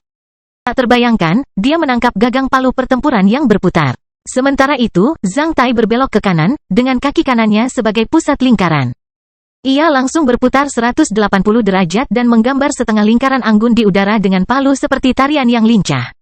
Ketika Zhang Tai meraih gagang Battle Hammer, dia melihat petarung LV9 berdiri 2 meter dari Battle Hammer yang berputar. Ia berpikir bahwa ia telah menghindari serangan Zhang Tai. Palu pertempuran yang suram langsung jatuh ke lawan. Kabut darah lain muncul dari orang itu. Suasana di sekitarnya tenang. Pada awalnya, Zhang Tai menunjukkan kekuatannya yang luar biasa dengan palu tempurnya. Lambat laun ia menunjukkan kebijaksanaan dan kecepatannya yang luar biasa dengan memukul lembing itu dengan palu. Akhirnya, dia menunjukkan kemampuan bertarungnya yang hebat yang tidak hanya bisa digambarkan dengan kekuatan dan kecepatan yang luar biasa, tetapi juga menawan. Sangat cantik, di bawah tatapan semua orang. Lalu pembunuh beruang seberat 600 kg yang melambangkan keganasan itu berubah menjadi spiritual dan menari waltz yang anggun namun penuh darah bersama Zhang Tai. Ledakan, Zhang Tai meletakkan palu pembunuh beruang itu ke tanah, lalu membuat sebuah lubang. Mendengar suara ini, semua orang terbangun. Zhang Tai menekan gagang palu pertempuran dengan tangan bersilang, yang meskipun gerakannya sangat umum, mengandung kesombongan yang tak terucapkan dan pesona aneh. Pada saat ini, mata Olaura dan Sabrina memancarkan kecemerlangan yang luar biasa. Namun, wajah seseorang menjadi pucat. Siapa selanjutnya? Sambil menyipitkan matanya, Zhang Tai menatap Grojak dan bertanya dengan tenang.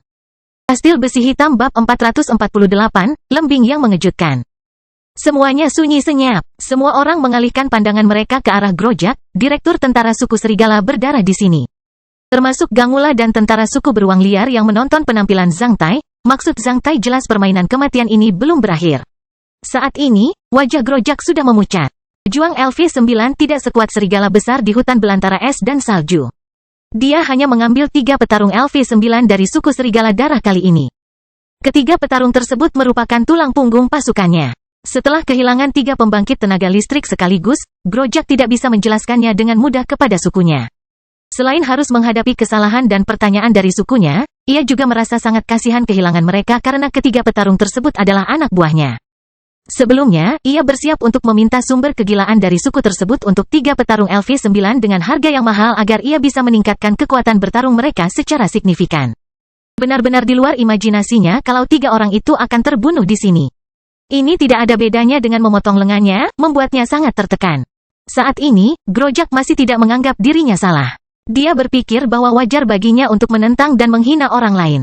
Menurutnya, mereka yang lebih rendah darinya harus mengikuti perintahnya.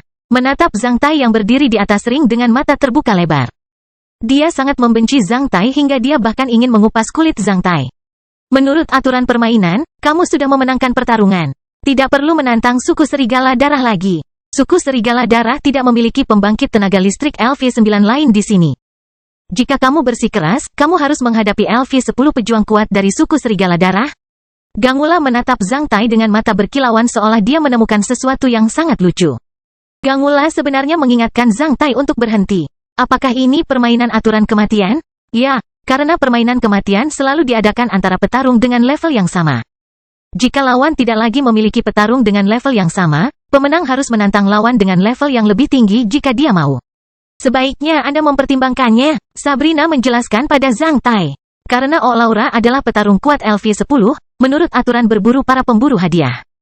Dia mungkin akan menjadikan penjahat yang dicari dengan kualitas lebih rendah sebagai target perburuannya, karena Zhang Tai adalah tawanan Olaura.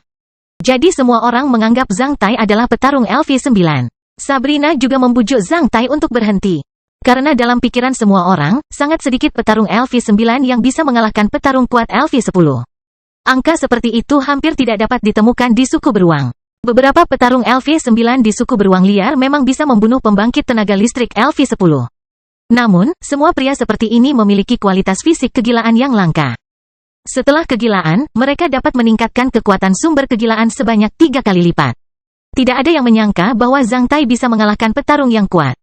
Alasannya sangat sederhana, jika dia bisa memenangkan pertarungan, Zhang Tai tidak akan ditangkap oleh Olaura. Saat ini, Seton hanya berada di level yang sama dengan petarung kuat LV10 di tenda. Peter, sudah cukup, teriak Seton ke arah Zhang Tai. Mudah-mudahan, Zhang Tai tidak impulsif. Bagaimanapun, Seton menyukai Zhang Tai. Dia tidak ingin Zhang Tai dibunuh dengan cara seperti ini. Karena suku serigala darah telah kehilangan 3 petarung LV9, yang telah menamparkan wajah Grojak hingga kehabisan darah. Seton tahu bahwa Grojak tidak akan pernah merasa nyaman kembali ke suku serigala darah setelah kehilangan 3 petarung LV9.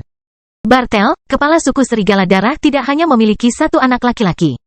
Persaingan sengit terjadi antara Grojak dan saudara-saudaranya. Jika Zhang Tai menjalankan pertempuran Qi-nya dan mengenakan sarung tangan hitamnya yang robek, dia mungkin akan mengalahkan petarung kuat LV10, namun, pada saat ini, pertempuran Qi-nya dikunci oleh jarum yang meledakkan tulang. Olaura juga sedikit melambaikan kepalanya ke arah Zhang Tai. Grojak memelototi Zhang Tai dengan mata penuh kebencian, sementara kata-katanya membuat semua orang membencinya. Kamu hanyalah penjahat yang dicari. Apakah kamu berpikir bahwa kamu memenuhi syarat untuk merasa bangga setelah mendapatkan sedikit keuntungan dengan cara yang lebih rendah? Tahukah kamu, hasilnya melawan petarung kuat LV10? Cukup membuatmu takut. Ha, bocah. Setelah hari ini, aku sarankan kamu bersembunyi di lubang tikus atau bersembunyi di selangkangan seorang wanita yang bisa melindungimu. Jangan biarkan aku bertemu denganmu lagi.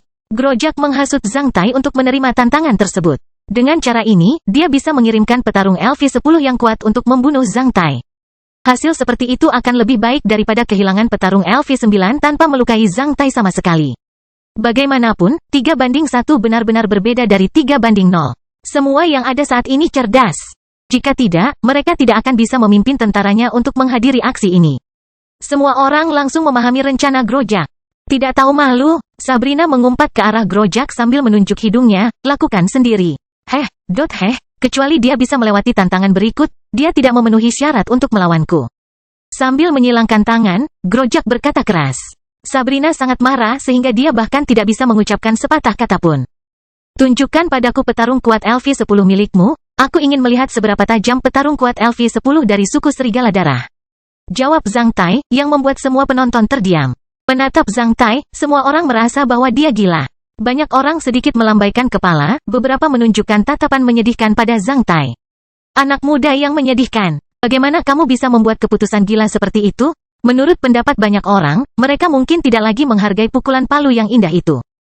Seorang petarung yang kuat tidak hanya harus memiliki kekuatan bertarung yang hebat, tapi juga memiliki keputusan yang tegas. Bahkan seekor anak beruang besar pun terkadang akan tahan terhadap penghinaan dari serigala liar dan hiena agar bisa tumbuh dewasa. Gangula mencondongkan kepalanya ke arah dua pembangkit tenaga listrik dari suku beruang besar. Kedua tokoh dikdaya itu memandang ke arah Zhang Tai, sebelum akhirnya melambaikan kepala mereka. Selalu ada tokoh-tokoh dikdaya dan orang-orang berbakat yang cantik di dunia ini, namun, hanya sedikit tokoh dikdaya dan orang-orang berbakat yang bisa bertahan lama. Imam Besar Sarin mengatakan bahwa salju yang disimpan di puncak Gunung Elzida tidak mencair sepanjang tahun, namun, salju yang paling putih dan mempesona mudah mencair. Meski sama-sama berada di tempat tinggi, namun nasibnya berbeda. Oleh karena itu, ketika seseorang berada pada posisi tertinggi, dia mungkin dengan mudah kehilangan posisinya. Roslav, anggota suku beruang besar teredam.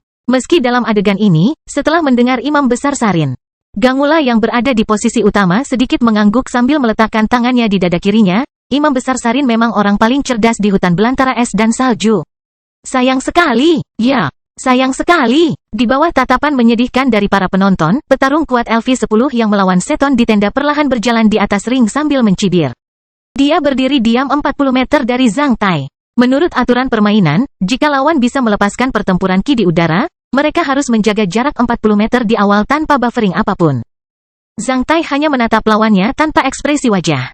Saat penjaga di sisi Gangula mengumumkan dimulainya duel ini, Laura yang berdiri di luar ring tiba-tiba berteriak. Tunggu, Peter adalah milik pribadiku, aku tidak setuju dia menghadiri duel ini. Suara Laura tajam dan sedikit memalukan. Zhang Tai berbalik dan menemukan bahwa dia sedikit menggoyangkan tubuhnya dan menatap ke arahnya. Tidak tahu apakah itu karena ilusi api, Zhang Tai merasa mata Laura basah. Laura, menurut aturan permainan kematian, keinginan individu dari dua pesaing bisa mendominasi segalanya. Tidak ada yang boleh mengganggu mereka. Saya rasa Anda pasti kesakitan bagi anak mainan Anda karena kematiannya yang akan datang, Grojak mencibir dengan ekspresi muram.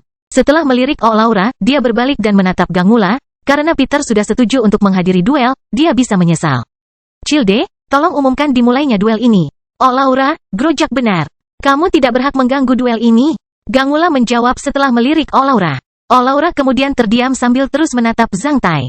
Zhang Tai baru saja tersenyum ke arah Laura. Ayo kita mulai. Gangula memberitahu penjaga di sisinya. Segera setelah itu, penjaga itu berdiri dari sisi Gangula. Setelah itu, dia mengangkat pedangnya dan melemparkannya ke udara. Dalam kobaran api, pedang itu membuat beberapa lingkaran di udara. Ketika tingginya mencapai 7-8 meter di udara, ia mulai turun. Semua orang tahu bahwa duel akan dimulai ketika pedang itu jatuh ke tanah. Tidak ada yang peduli berapa lama pemuda bernama Peter ini bisa berdiri di depan petarung kuat LV10. Karena di mata mereka, hasilnya sudah ditentukan. Pedang itu akhirnya jatuh dan dimasukkan secara vertikal ke dalam tanah. Saat pedang itu menyentuh tanah, kedua pria itu telah bergerak. Dalam 0,1 detik pertama, petarung kuat LV10 itu melepaskan totem ki tempur berbentuk harimau setinggi 10 meter. Sementara Zhang Tai dengan cepat mengambil lembing dari tanah dan memegangnya. Dalam 0,1 detik kedua, petarung kuat itu melesat menuju Zhang Tai. Sebaliknya, Zhang Tai sudah siap untuk melemparkan lembingnya. Pada 0,1 detik ketiga, petarung kuat itu terus maju 10 meter menuju Zhang Tai. Namun, Zhang Tai mengungkapkan senyuman. Matilah, bocah. Pada 0,1 detik keempat, petarung kuat dari suku serigala darah meraung. Sementara itu, pertempuran Qi-nya bergulir sementara pukulan pertempuran Qi yang besar terbentuk di tangannya, dia telah mencapai jarak 20 meter dari Zhang Tai. Pada saat ini, Zhang Tai melemparkan lembingnya. Dalam 0,1 detik kelima, hampir seluruh anggota suku beruang hitam telah mendengar ledakan yang memekakkan telinga, termasuk para penonton saat ini dan para pejuang dalam jarak 1 kilometer. Mendengar suara ini, banyak pejuang suku beruang hitam yang kebingungan. Mereka tahu bahwa suara itu berasal dari tenda Komandan Kam, oleh karena itu. Banyak pejuang suku beruang hitam yang mengambil senjatanya dan bergegas ke sana di bawah bimbingan beberapa perwira militer. Dalam sepersekian detik, seluruh suku beruang hitam berada dalam kekacauan. Saat ini, tidak ada seorang pun yang tahu apa yang terjadi. Mereka hanya bisa melihat pertempuran tinggi Qi Totem dari pejuang kuat suku serigala darah itu menyebar dalam hitungan detik sementara garis pertahanan perisai menara baja berat sepanjang 20 meter yang dipasang di tanah dengan bingkai kayu segitiga runtuh sepenuhnya. Beberapa perisai menara baja bahkan berserakan. Suara besar itu sebagian besar adalah suara retakan dari perisai menara baja berat ini. Saat pertempuran ini berakhir dalam waktu kurang dari 1 detik, banyak orang berlevel rendah bahkan tidak dapat melihat dengan jelas apa yang terjadi. Hanya dalam sekejap, semuanya berubah. Mereka sangat terkejut, akibatnya, tidak ada yang bisa mengeluarkan suara. Apa yang terjadi? Mengapa petarung kuat tidak bergerak? Apa yang terjadi dengan garis pertahanan perisai menara berat? Saya tahu mereka bisa bertahan dari serangan kavaleri lapis baja berat. Apakah itu Guntur? Seorang pria merasa kakinya diinjak oleh seseorang, oleh karena itu, dia menundukkan kepalanya untuk memeriksanya. Namun, ketika dia mengangkat kepalanya, dia menemukan pertempuran telah berakhir. Semua orang seperti berdiri diam saat mereka semua menatap tempat itu. Pria di sampingnya baru saja membuka mulut dan menatap matanya seperti orang idiot, mengabaikan pertanyaannya. Saat itu, langkah kaki yang menggelegar dan inovatif terdengar sementara tim pejuang beruang liar memegang obor dan senjata mereka dan bergegas menuju ke sini dari segala arah seperti air pasang. Di sini, aman, biarkan mereka kembali. Gangula mengirim pesanan. Meski dia selalu tenang sejak awal jamuan makan, suaranya mulai agak serak dan bergetar saat ini. Menerima perintah tersebut, langkah kaki yang menggelegar dan inovatif menghilang dan perlahan menghilang. Setelah para pejuang itu kembali, Gangula ingin mengatakan sesuatu. Namun, saat melihat titik yang ditentukan, Gangula merasa tenggorokannya kering. Gangula tidak menyadari bahwa Roslav dan Waajid dari suku beruang besar di sisinya telah berdiri. Wajah mereka berdua memerah sementara pembuluh darah besar di tangan dan leher mereka melonjak kencang. Sementara itu, lubang hidung mereka melebar tidak teratur. Sepertinya mereka akan langsung menjadi gila. Tidak ada yang bisa mengucapkan sepatah kata pun tentang apa yang mereka lihat. Dengan mata tertuju pada medan pertempuran, mereka hanya bertanya pada diri sendiri, apakah itu ilusi? Petarung kuat dari suku serigala darah masih berdiri sekitar 20 meter dari Zhang Tai. Dia menunduk dan melihat lubang darah besar dan rapi di dadanya. Dia penasaran kenapa dia masih hidup. Penuh kebingungan dan keraguan di matanya, dia bahkan tidak bisa merasakan sakit sama sekali. Sebaliknya, dia hanya bisa merasakan indera dan vitalitasnya yang kuat diserang oleh kelemahan satu demi satu. Apa itu? Memperhatikan pemuda yang berdiri 20 meter darinya dengan tatapan tenang, petarung kuat itu bertanya dengan lemah. Itu lembing, Zhang Tai berkata dengan tenang, aku tidak ingin membunuhmu, tapi kamu tidak seharusnya mengabdi pada bajingan itu.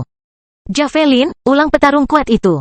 Ia langsung mengerti bahwa orang yang dianggap sebagai petarung kuat itu tidak ada bedanya dengan binatang buas tingkat rendah di hutan belantara es dan salju di depan lembing Zhang Tai.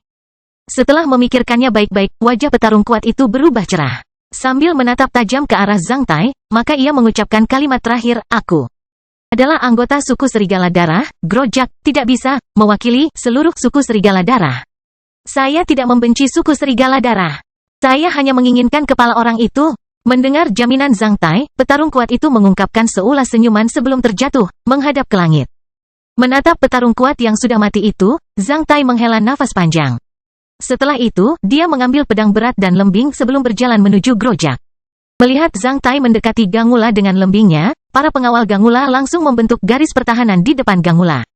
Keluarkan pandanganku. Apakah menurutmu tubuhmu lebih kuat dari perisai menara baja berat? Gangula meraung saat matanya bersinar. Dia langsung menunjukkan instingnya seekor anjing gila. Beberapa penjaga di depannya langsung ditendang ke udara. Karena terdiam, para penjaga Gangula menjauh. Namun, saat melihat lembing milik Zhang Tai, mereka tidak berani bernapas dengan lancar. Gangula menatap Zhang Tai, namun Zhang Tai menatap Grojak. Bagaikan ikan asin yang dikeringkan di udara selama beberapa hari, ketika melihat Zhang Tai berjalan ke arahnya, Grojak hampir tidak bisa bernapas. Namun, saat melihat Zhang Tai semakin mendekat, semua orang selain Grojak segera melarikan diri. Akibatnya, semua orang menjauh 10 meter darinya. Grojak juga ingin melarikan diri, namun, saat melihat lembing milik Zhang Tai, dia merasakan kakinya seberat diisi timah. Zhang Tai datang ke depannya dan menatapnya dengan mata menyipit. Grojak berkata, "Saya dari suku Serigala Darah." Hanya dengan tebasan pedang yang berat, dia memenggal kepala Grojak. Akibatnya, darah Grojak muncrat lebih tinggi dari 1 meter bahkan muncrat ke wajah Zhang Tai. Setelah melepaskan lembing dan pedangnya yang berat, Zhang Tai mengangkat kepala Grojak sambil menyeka darah segar dari wajahnya. Dia kemudian datang ke depan Oh Laura dan menjatuhkan kepala Grojak ke tanah di depannya. Zhang Tai ingin mengatakan sesuatu, namun, melihat mata Oh Laura dipenuhi air mata, yang jatuh dari dagu halusnya. "Jangan menangis. Sebagai milik pribadimu dan tawanan, aku harus membalas dendam padamu."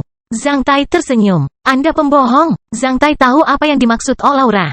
Sebenarnya, meski dibatasi oleh jarum peledak tulang, dia masih bisa menyapu suku elang abu-abu. Namun, dia selalu menyembunyikan kemampuannya. "Aku merasa kesalahpahaman kita cepat atau lambat bisa teratasi. Selain itu, ini bukan masalah bagiku. Karena kamu tidak membunuhku malam itu, aku tidak perlu membuat lubang darah di tubuhmu." Zhang Tai mengatakannya dengan lugas. Setelah mengatakan itu, Zhang Tai menambahkan lelucon populer sebelum malapetaka yang diceritakan oleh Donder, "Jika aku mengalahkanmu, aku akan merasa kesakitan."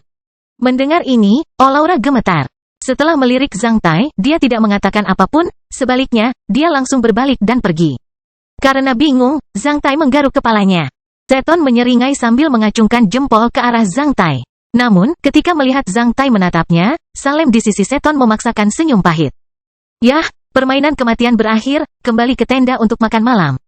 Suara Gangula tetap tenang. Zhang Tai berbalik dan menemukan Gangula yang dijuluki anjing gila sedang tersenyum lebar ke arahnya.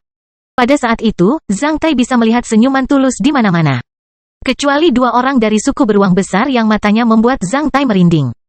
Kastil Besi Hitam bab 449, Reputasi. Malam itu, Zhang Tai tidur di tenda Sabrina. Keesokan paginya, ketika dia bangun, dia sedang memeluk Sabrina. Ini adalah pertama kalinya Zhang Tai memeluk seorang wanita dalam semalam tanpa bercinta dengannya. Tadi malam, para pelayan wanita Sabrina menyajikan mandi untuk Zhang Tai di tendanya. Setelah itu, sambil berbaring di ranjang bersama Sabrina, ia mulai mengobrol dengannya sebelum akhirnya tertidur. Zhang Tai tahu bahwa tak seorang pun akan percaya bahwa dia tidak melakukan apapun dengan seorang wanita selain mengobrol sepanjang malam. Dia juga merasakan hal itu tidak terbayangkan, namun, itulah faktanya. Di mata banyak orang suku beruang liar, Sabrina adalah wanita lepas yang punya skandal dengan banyak pria. Meski tenda sahabat karib Sabrina selalu menerima laki-laki, bahkan ada pula laki-laki yang tidur di ranjangnya, nyatanya Sabrina masih perawan hingga saat ini. Rahasia Sabrina adalah obat kuat yang tidak berwarna dan tidak berasa serta para pelayan wanitanya. Laki-laki itu, yang mengira mereka disukai oleh Sabrina. Ketika datang ke tendanya akan menghirup obat ilusi itu sebelum dimanjakan dengan pelayan wanitanya di malam hari, berkontribusi pada wanita lepas yang terkenal itu. Sangat sedikit wanita yang menyukai reputasi seperti itu, kecuali Sabrina. Menurut perkataannya, hanya dengan ini dia bisa mendominasi pernikahannya sendiri. Jika tidak, dia telah lama menjadi korban perkawinan antara suku beruang liar dan suku kuat lainnya dan istri kelima dari 50 lelaki tua. Tak satu pun saudara perempuannya di suku beruang liar bisa lepas dari takdir ini. Dahulu orang selalu melamar, ayahnya, kepala suku beruang liar juga punya banyak pilihan. Namun, setelah reputasinya yang terkenal menjadi terkenal di seluruh hutan liar es dan salju, tidak ada lagi yang melamarnya. Oleh karena itu, ayahnya mengurungkan niatnya untuk menikahkannya dengan pria dari suku kuat lainnya. Jika dia menikahkan anak perempuan seperti itu dengan orang lain, dia menimbulkan kebencian. Meskipun masyarakat Slavia tidak memiliki gagasan tradisional yang tajam tentang keperawanan seperti di Tiongkok, tidak ada pria yang ingin menikahi wanita yang telah tidur dengan berbagai pria. Apalagi setelah menikah, pria di hutan belantara es dan salju sangat menghargai keperawanan wanita. Namun, mengingat reputasinya yang terkenal dan kisah-kisah buruknya, tidak ada pria yang percaya bahwa dia bisa menjadi istri dan ibu yang baik setelah menikah. Sabrina tidak bisa menentukan nasibnya sendiri sejak ia datang ke dunia ini. Meskipun dia bisa mendapatkan makanan kaya dan status sosial terhormat, tapi dia bertanggung jawab untuk mengorbankan dirinya sebagai pembayaran. Sabrina pengkhianat. Oleh karena itu, dia memilih cara khusus mencari kebebasan dengan menghancurkan reputasinya sendiri. Ini adalah rahasia terbesar Sabrina.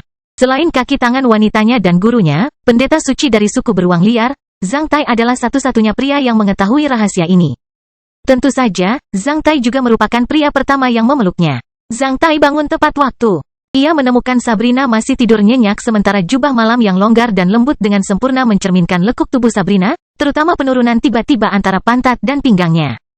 Pemandangan yang sangat indah. Saat dia memeluknya, lembing yang suram itu menekan alur di antara pantat lembutnya dengan dua lapis kain sutra di tengahnya. Wanita itu sepertinya tidak menyadarinya. Pada saat ini, Zhang Tai merasa sedikit impulsif dan stimulatif. Zhang Tai teringat akan ungkapan bahkan tidak sebanding dengan binatang buas yang diceritakan oleh Donder. Setelah memaksakan senyum pahit, dia langsung duduk dari tempat tidurnya. Zhang Tai tidak tahu apakah ada persahabatan murni antara pria dan wanita. Hubungan antara dia dan Sabrina agak ambigu sejak awal, namun, hubungan itu berkembang pesat tadi malam. Zhang Tai tidak yakin bagaimana hubungan mereka akan berkembang di masa depan. Sebenarnya, ia merasa sangat nyaman hanya dengan memeluknya sepanjang malam, yang membuat dirinya dan Sabrina menjadi rileks. Di luar masih agak gelap. Sebelumnya Zhang Tai ingin pergi saat ini, namun, berpikir bahwa itu agak aneh untuk pergi dari sini saat ini. Jika sesuatu benar-benar terjadi antara dia dan Sabrina tadi malam, masih terlalu dini untuk pergi dari sini saat ini. Selain itu, dia tidak punya rencana setelah meninggalkan suku elang abu-abu saat ini. Oleh karena itu, setelah melirik lagi ke arah kurva stimulatif Sabrina, Zhang Tai langsung duduk di tempat tidur dengan kaki bersilang dan mulai mengonsumsi energi dari jarum penghancur tulang dengan menjalankan ki pertarungan darah besi. Prosesnya sangat menyakitkan. Segera setelah Zhang Tai mulai, dia mengeluarkan keringat. Meski hanya dalam waktu singkat, namun hal itu meningkatkan kemampuan Zhang Tai untuk menahan rasa sakit. Setelah 20 menit, Zhang Tai menyelesaikan putaran pertama kultivasinya. Setelah istirahat beberapa menit, Zhang Tai merasa sudah sedikit pulih. Oleh karena itu, dia memulai ronde kedua. Segera setelah ronde kedua, Zhang Tai memasuki situasi kemunculan kembali masalah dan memulai budidaya dua kematian yang biasa. Meskipun dia tidak melihat peningkatan apapun, dia telah membentuk kesadaran bertarung dan keterampilan bertarung yang kuat pada saat kritis dengan mengorbankan nyawa. Tanpa kultivasi hariannya, dia tidak akan pernah menampilkan tarian berdarah yang sangat indah dengan palu perang super berat tadi malam. Setelah melakukan semua ini, Zhang Tai membuka matanya dan memperhatikan bahwa Sabrina sedang menatapnya tanpa mengedipkan mata sambil menopang kepalanya dengan tangan di atas tempat tidur. Aku tidak menyangka kamu begitu rajin. Pernahkah Anda mendengar bahwa bakat sama dengan 99% usaha dan 1% aspirasi? Zhang Tai berpura-pura serius. Jawab Sabrina sambil tersenyum sambil duduk dari tempat tidur. Sambil menyentuh dada Zhang Tai dengan satu jarinya, ia berkata, "Jenius. Bisakah kita turun dari tempat tidur sekarang? Dalam satu malam, aku perkirakan semua orang di kamp sudah mengetahui bahwa Sabrina si wanita lepas memecahkan rekornya, tidur dengan seorang remaja yang lebih muda dari 18 tahun. Zhang Tai tersenyum. Saya tidak peduli. Sebenarnya, saya ingin memberi Anda bantuan. Jika Anda memerlukan bantuan serupa di masa depan, beritahu saya. Saya dapat menerimanya meskipun itu sedikit lebih berlebihan.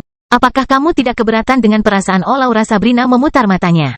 Perasaannya, Zhang Tai mengedipkan mata, apa yang sedang kamu pikirkan? Tidak ada yang terjadi antara aku dan dia. Aku bahkan belum melihat penampilannya yang sebenarnya. Dasar pembohong, jika tidak terjadi apa-apa antara kamu dan dia. Mengapa kamu ingin menjadi tawanannya? Aku diberitahu bahwa Laura sebenarnya sangat cantik. Dia bahkan lebih cantik dari ibunya. Karena dia tidak ingin menjadi berpengaruh di suku elang abu-abu hanya karena penampilannya dan menghindari dikejar laki-laki, dia memakai topeng itu. Aku diberitahu bahwa dia tidak menyukai laki-laki sebelumnya. Sepertinya sekarang itu tidak bisa diandalkan. Zhang Tai mengusap hidungnya dan merasa bingung. Tetapi tidak perlu mengkhawatirkan hal itu lagi. Setelah game kematian tadi malam, hanya sedikit orang yang berani mengejarnya lagi. Mereka yang ingin mengejarnya harus mempertimbangkan dengan baik bahwa seorang pria yang dapat dengan mudah membunuh petarung kuat LV10 dengan lembing tidak bisa diaduk dengan mudah. Hei, Zhang Tai menyeringai dan tidak bisa berkata-kata. Kamu juga memberiku bantuan. Seperti semua orang tahu bahwa kamu adalah tamu tiraiku. Sebagai wanita lepas yang menjadikanmu sebagai kekasih, lebih sedikit orang yang ingin menikah denganku. Sabrina langsung bersemangat. Apakah kamu kekasihku? Zhang Tai bertanya pada Sabrina. Tebakan, Sabrina melirik Zhang Tai dengan tatapan menawan. Kurasa begitu. Lagi pula, akulah pria pertama yang tidur denganmu. Jawab Zhang Tai tanpa malu-malu. Mendengar kata-kata Zhang Tai, wajah Sabrina memerah, dasar bastard. Nona muda, kami siap untuk mandi. Seorang pelayan perempuan Sabrina berjalan ke sisi tempat tidur dan mengingatkan mereka saat diisolasi oleh tirai. Kamu ingin mandi? Aku baru saja melihatmu mengeluarkan keringat. Aku menyiapkannya untukmu. Kenapa tidak bersama-sama? Aku menemukan tong mandimu sangat besar ketika kamu mandi di sini. Akan sia-sia jika aku menggunakannya sendiri. Bajingan. Karena pakaian Zhang Tai berlumuran terlalu banyak darah segar, Sabrina membuangnya tadi malam. Setelah mandi di tenda Sabrina, Zhang Tai mengenakan satu set pakaian samurai berwarna biru yang disiapkan untuknya oleh Sabrina. Setelah itu, Zhang Tai keluar dari tenda Sabrina. Pada saat ini, seberkas sinar matahari pertama telah muncul di cakrawala. Semua orang di seluruh kamp beruang liar sedang bersiap untuk sarapan.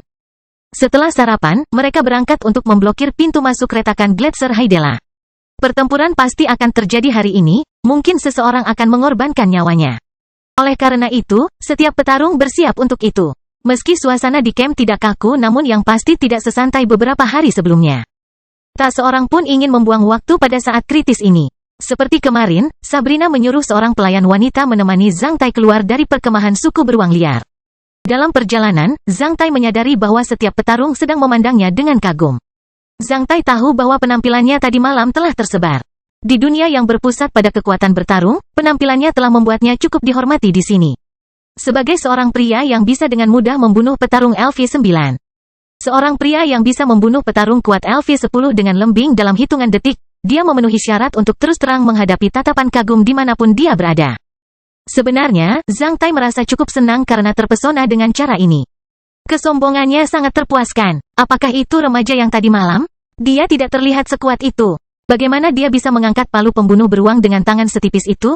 Ketika dia melewati sebuah tenda, dia mendengar beberapa diskusi, meski dengan suara pelan. Kau tahu, pembangkit tenaga listrik tidak dinilai berdasarkan berat dan usia. Aku khawatir 100 dari kalian tidak bisa mengalahkannya. Saya diberitahu bahwa dia adalah penjahat yang dicari. Dia adalah kambing hitam. Childe Gangula telah menyatakan tadi malam bahwa dia akan mengirim orang untuk meminta kantor polisi di kota Eskail untuk menyelidiki surat edaran buronannya sekali lagi. Maksudnya itu apa? Bodoh. Dengan melakukan ini, suku elang abu-abu tidak akan bisa menjaganya. Aku diberitahu kalau dia menginap semalam di tenda Sabrina. Oh begitu, jawab seorang tentara. Mendengar ini, Zhang Tai hanya tersenyum. Di luar gerbang perkemahan suku beruang liar, seorang penjaga di samping Gangula sudah lama menunggu di sana bersama seekor kuda badak yang kuat dan tinggi. Di punggung kuda badak, ada sebuah sandaran tangan khusus, tempat palu perang mengerikan yang digunakan Zhang Tai tadi malam digantung. Di sisi lain punggung kuda badak ada sebuah wadah yang berisi lebih dari 20 lembing logam dan satu set baju besi. Gangula berjanji akan memberi hadiah kepada Zhang Tai tadi malam. Ketika melihat Zhang Tai keluar, penjaga Gangula menyambutnya dengan sopan sebelum memberikan kendali kuda badak itu kepada Zhang Tai. Dalam perjalanan ke perkemahan suku elang abu-abu dengan kuda badak itu, Zhang Tai menemukan banyak orang membicarakannya, namun, tidak ada yang berani menghasutnya. Setelah membunuh seekor harimau dengan mudah, Zhang Tai menemukan bahwa semua lalat menjadi diam. Saat ini, tidak ada lagi yang merasa 5.000 koin emas menarik. Ketika Zhang Tai kembali ke perkemahan suku elang abu-abu, dia menemukan beberapa pejuang sedang berdiri di luar gerbang perkemahan suku elang abu-abu. Saat melihat Zhang Tai, mereka segera berdiri dengan hormat dan menatap Zhang Tai dengan tatapan kagum dan gembira. Sementara itu, mereka meninju pelindung kulit di dada kiri mereka. Para pejuang di kubu suku elang abu-abu juga mendengar tentang apa yang terjadi di kubu suku beruang liar tadi malam. Apapun status Zhang Tai, dia berjuang demi reputasi suku elang abu-abu. Saat dia memenggal kepala orang-orang yang menghina dan membenci suku elang abu-abu dan menaruhnya di depan Olaura. Zhang Tai memenuhi syarat untuk mendapatkan rasa hormat yang tulus dari semua pejuang suku elang abu-abu. Salem menjadi diam sepenuhnya. Dia tidak berani menatap mata Zhang Tai. Entah kenapa, ketika Olaura melihat Zhang Tai pagi ini, dia hanya menghela nafas. Setelah itu, dia mengebor tendanya sendiri. Hal ini membuat Zhang Tai bingung. Dia tidak habis pikir kenapa wanita yang menitikkan air mata di hadapannya bisa sedingin gunung es pagi ini. Hati wanita sungguh membingungkan. 2 jam kemudian, saat para pejuang meniup klakson, semua pejuang yang telah selesai sarapan mulai berangkat. Setelah memasang kantung-kantung kulit yang menggembung ke rangka rantai besi di tepi sungai dan memasang pelat kayu di atasnya, mereka mulai menyeberangi sungai. Setelah itu, puluhan ribu pejuang maju menuju pintu masuk relik seperti air pasang. Semua suku menyeberangi sungai kecuali suku serigala darah. Setelah kehilangan kepala dan beberapa pembangkit tenaga listrik, suku serigala darah langsung mundur dari aksi aliansi dan kembali ke markas mereka. Melihat ribuan pejuang suku serigala darah pergi ke arah lain, Zhang Tai tahu bahwa ini bukanlah akhir. Suku serigala darah pasti akan membalas dendam padanya, jadi kenapa aku tidak takut pada mereka? Sambil menunggangi kuda badak, Zhang Tai segera melihat retakan Gletser Haidela yang besar dan semakin banyak pionir dengan wajah kebingungan. Oleh karena itu, Zhang Tai menghela nafas dalam hati. Kastil Besi Hitam bab 450 menjadi baik hati. Haidela adalah dewa es dan salju legendaris Slavia. Tentu saja, tanah yang diberi nama dewa es dan salju memiliki implikasi yang tajam. Dalam legenda Slavia, wilayah selatan hutan belantara es dan salju disebabkan oleh pertarungan antara emas es dan salju dan beberapa dewa. Setelah terkikis dan terpahat oleh es dan salju selama jutaan tahun, akhirnya menjadi medan ini. Dengan pemandangan burung dari langit, orang akan menemukan bahwa retakan gletser Haidela seperti kerutan dan luka di tanah air, di kedalaman yang berbeda. Akibat pergerakan es dalam jangka waktu yang lama, kawasan selatan hutan belantara es dan salju yang dulunya datar menjadi eksotis. Zhang Tai berdiri di depan pintu masuk peninggalan bawah tanah yang legendaris, yang merupakan keberadaan yang aneh. Ini adalah retakan gletser besar berbentuk kacang Perancis yang panjang dan sempit, titik tertingginya rata dengan tanah. Lebarnya 2-3 km. Dilihat dari tampilannya, tidak ada bedanya dengan ngarai pada umumnya. Satu-satunya perbedaan adalah patahan batuan yang terbentuk oleh pergerakan es dari tanah ke dasar retakan gletser besar di kedua sisi. Saat itu musim panas di hutan belantara es dan salju, di bawah ngarai cukup hijau. Gulma subur setinggi 1,7 meter tumbuh di mana-mana. Saat ini, patahan batu di kedua sisi ngarai ditutupi dengan tenda pribadi yang padat. Ada juga asap dan api di banyak tempat. Mendengar suara terobosan kontingen pejuang, banyak pionir yang keluar dari tenda mereka dan menyaksikan pasukan yang muncul di lereng ngarai di kejauhan. Banyak pionir yang bergegas menuju ke sini dari jauh dengan terburu-buru. Cepat, kabur sekarang juga. Pasukan sekutu hutan belantara es dan salju memiliki puluhan ribu tentara. Orang Slavia ada di sini untuk membersihkan kita. Mendengar hal tersebut, banyak pionir yang mengubah wajahnya. Mereka buru-buru menyimpan barang-barang pribadinya dan melarikan diri. Bahkan ada yang berteriak, jangan khawatir, selama kita bekerja sama, kita tidak perlu takut pada mereka. Ya, kami menemukan reliknya terlebih dahulu. Mengapa orang-orang Slavia itu mengusir kami? Ngarai langsung menjadi kacau balau. Seseorang bersiap untuk melarikan diri sementara seseorang tampaknya bersiap untuk mengatur orang untuk bernegosiasi dengan Slavia. Namun, karena organisasi pionir selalu longgar, mereka sama sekali tidak dapat membentuk kekuatan yang kohesif pada saat kritis seperti ini. Mengendarai kuda badaknya, Zhang Tai mengikuti tim suku elang abu-abu. Pemandangan mengerikan dari puluhan ribu kavaleri sungguh luar biasa. Barisan depan perlahan membuka jalan di depan tentara, mengikuti pasukan. Mereka memasuki ngarai dari lereng liar di salah satu ujungnya. Setelah itu, pasukan berikut secara bertahap meluas dan menjadi selebar 1000 meter. Mereka mulai menyapu seluruh ngarai seperti banjir baja. Pada saat ini, Zhang Tai menyadari bahwa hampir setiap petarung dilahirkan sebagai kavaleri. Setelah memasuki ngarai, hampir tanpa perintah apapun, semua kavaleri suku, termasuk suku elang abu-abu sudah mulai berkoordinasi dan bekerja sama satu sama lain saat terus maju. Mereka memperluas pasukan mereka sendiri dan membentuk garis penyerangan yang menimbulkan tekanan besar bagi para pionir. Masing-masing kuda badak sedang berlari sementara puluhan ribu kuku kuda badak yang renyah membentuk suara yang teredam dan inovatif. Karena pasukan sekutu ada di sini untuk menduduki tempat itu dan mendapatkan keuntungan alih-alih membunuh orang. Mereka mempertahankan kecepatan yang lambat sehingga menimbulkan tekanan besar bagi para pionir. Dengan cara ini, para pionir tersebut dapat melarikan diri jika terjadi kerugian yang tidak perlu akibat serangan balik. Hanya dalam waktu singkat, puluhan ribu kavaleri telah bergerak ribuan meter ke depan. Mereka tidak menemui serangan balik dalam perjalanan karena semua pionir di ngarai melarikan diri seperti kelinci yang dikejar serigala. Saat ini, Zhang Tai sudah bergegas ke depan pasukan. Setelah melihat sekilas para pionir tersebut dalam visinya, ia mengenali dua orang teman pionir, Sam dan Gary. Zhang Tai tidak menyangka kalau kedua orang itu terbunuh tanpa alasan hari ini. Ketika medan di ngarai secara bertahap melebar, beberapa tempat menjadi lebih canggih, oleh karena itu, kavaleri mulai berpisah menjadi pasukan yang berbeda. Ketika mereka mendekati pintu masuk besar yang lebarnya 100 meter, mereka melihat pionir terbanyak. Berdasarkan medan yang relatif canggih, para pionir akhirnya melancarkan serangan balik terhadap pasukan sekutu tersebut. Tanpa peringatan lisan apapun, para pionir yang bersembunyi di balik rumput liar telah menembakkan baut ke arah kavaleri, menyebabkan beberapa pejuang terjatuh. Setelah itu, pasukan sekutu menyerbu ke arah mereka saat mereka memotong semua pionir di depan mereka saat pertempuran singkat dan sengit dimulai sekaligus.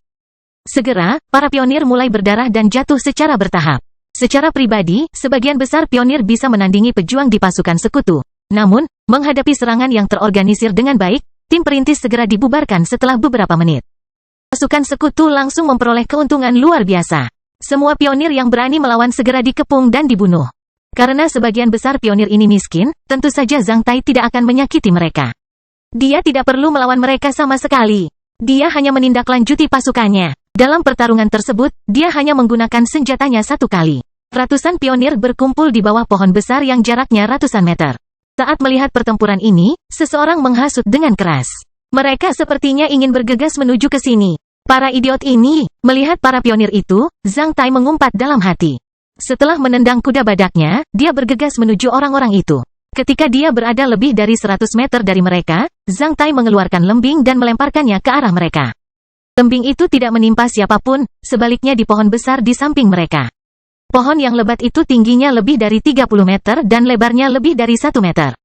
Dengan ledakan sonik, batang pohon besar itu ditembus dan meledak, yang terdengar oleh semua orang di medan pertempuran. Serpihan kayu beterbangan ke segala arah, menyebabkan ledakan mengejutkan lainnya. Ranting dan mahkotanya hampir menutupi 100 meter persegi sekaligus.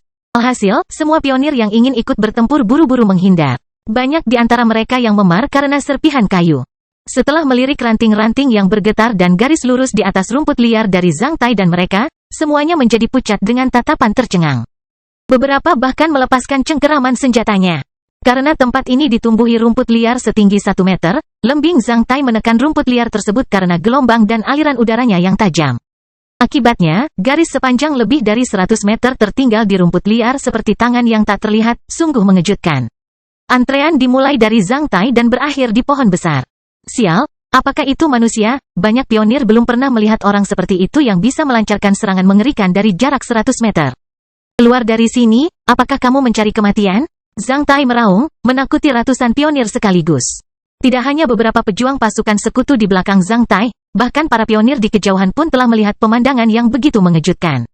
Pula, melihat penampilan Zhang Tai, semua pejuang pasukan sekutu mengeluarkan suara terobosan secara serempak, meningkatkan semangat sekaligus. Benar-benar berbeda antara mendengarkan penampilan Zhang Tai dan melihat penampilan Zhang Tai bagi para petarung tersebut. Saat mereka melihat lembing Zhang Tai yang menakutkan, semua orang langsung merasa senang.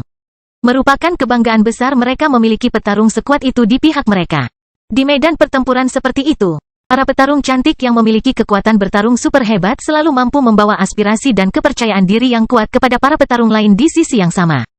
Sebaliknya, para pionir di kejauhan yang masih mengawasi medan pertempuran menjadi putus asa saat ini. Alhasil, mereka langsung berbalik dan kabur. Sambil menunggangi kuda badak, Zhang Tai tidak mengejar mereka, malah menyaksikan mereka menghilang dari pandangannya dengan cepat. Setelah itu, kavalerinya menyerbu mereka seperti air pasang. Sambil menunggangi kuda badak putihnya, Laura datang ke sisi Zhang Tai. Setelah menyingkirkan pedang panjangnya yang berdarah, dia berbalik dan menatap Zhang Tai. Aku tidak menyangka kamu begitu baik hati. Karena kita tidak terlalu membenci mereka, kita tidak perlu membunuh mereka. Banyak di antara mereka yang bukan orang jahat. Mereka ada di sini hanya untuk bertahan hidup. Selain itu, hal ini juga bisa mengurangi korban kita. Tiba-tiba, Zhang Tai merasakan jantungnya berdebar kencang. Dia berbalik dan menemukan Roslav dan Waajid dari suku beruang besar sedang menatapnya dari jauh. Menyadari bahwa mereka diperhatikan oleh Zhang Tai, mereka saling bertukar pandang sebelum berbalik seolah tidak terjadi apa-apa. Sial, apakah mereka sakit? Zhang Tai bergumam. Dia ingat bahwa kedua orang itu menjadi tidak normal sejak dia memperlihatkan kekuatan lembingnya tadi malam. Oleh karena itu, Zhang Tai mengambil keputusan, jika kedua orang itu berani membuatku marah, mereka akan mencoba lembingku.